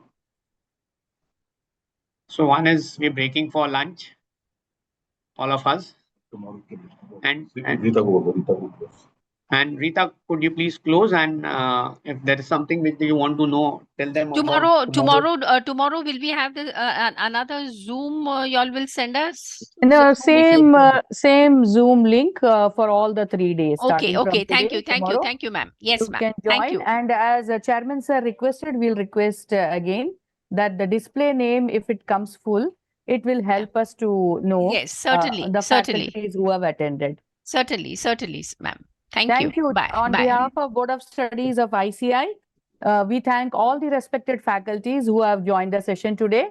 And we'll meet again tomorrow. We'll request you all to join again tomorrow, 9:30, for the second day of this session of FTP. Thank you, Abhijit sir, for your very detailed deliberation on the very two important topics of the day, sir. Thanks on behalf of all of us to you, sir. Ma'am, I have a question, ma'am. Yes, ma'am. Ma'am, how is the faculty attendance in different batches being recorded? Say for I have attended It is 2 days in the first it batch. is automatically it is getting recorded, ma'am. Okay, ma'am. And I have registered actually for the third one. No issues. And one more thing, which you brought out, an important point. The next batch is on 13, 14, 15. And you can also, any of the faculty who wishes to join can again join the session. It's not But the that attendance you is being cannot repeat. recorded. Yeah. Attendance is recorded and you can always been. repeat also. If you want to Okay. join again also, Thank you you can so much, join ma'am. the next batch also. Thank you so much, ma'am. Thank you. Thank you. Thank you. Yeah. Thank yeah. you so Thank much. you.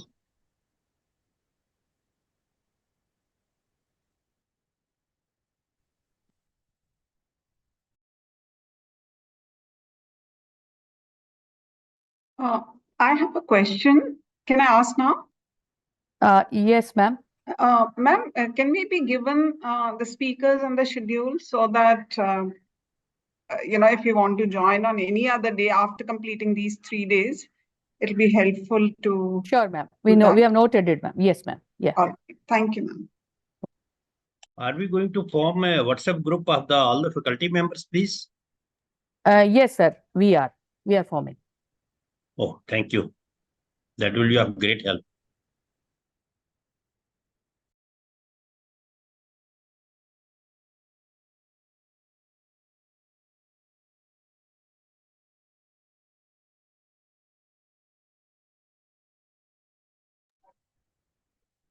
Ayaz, you may conclude.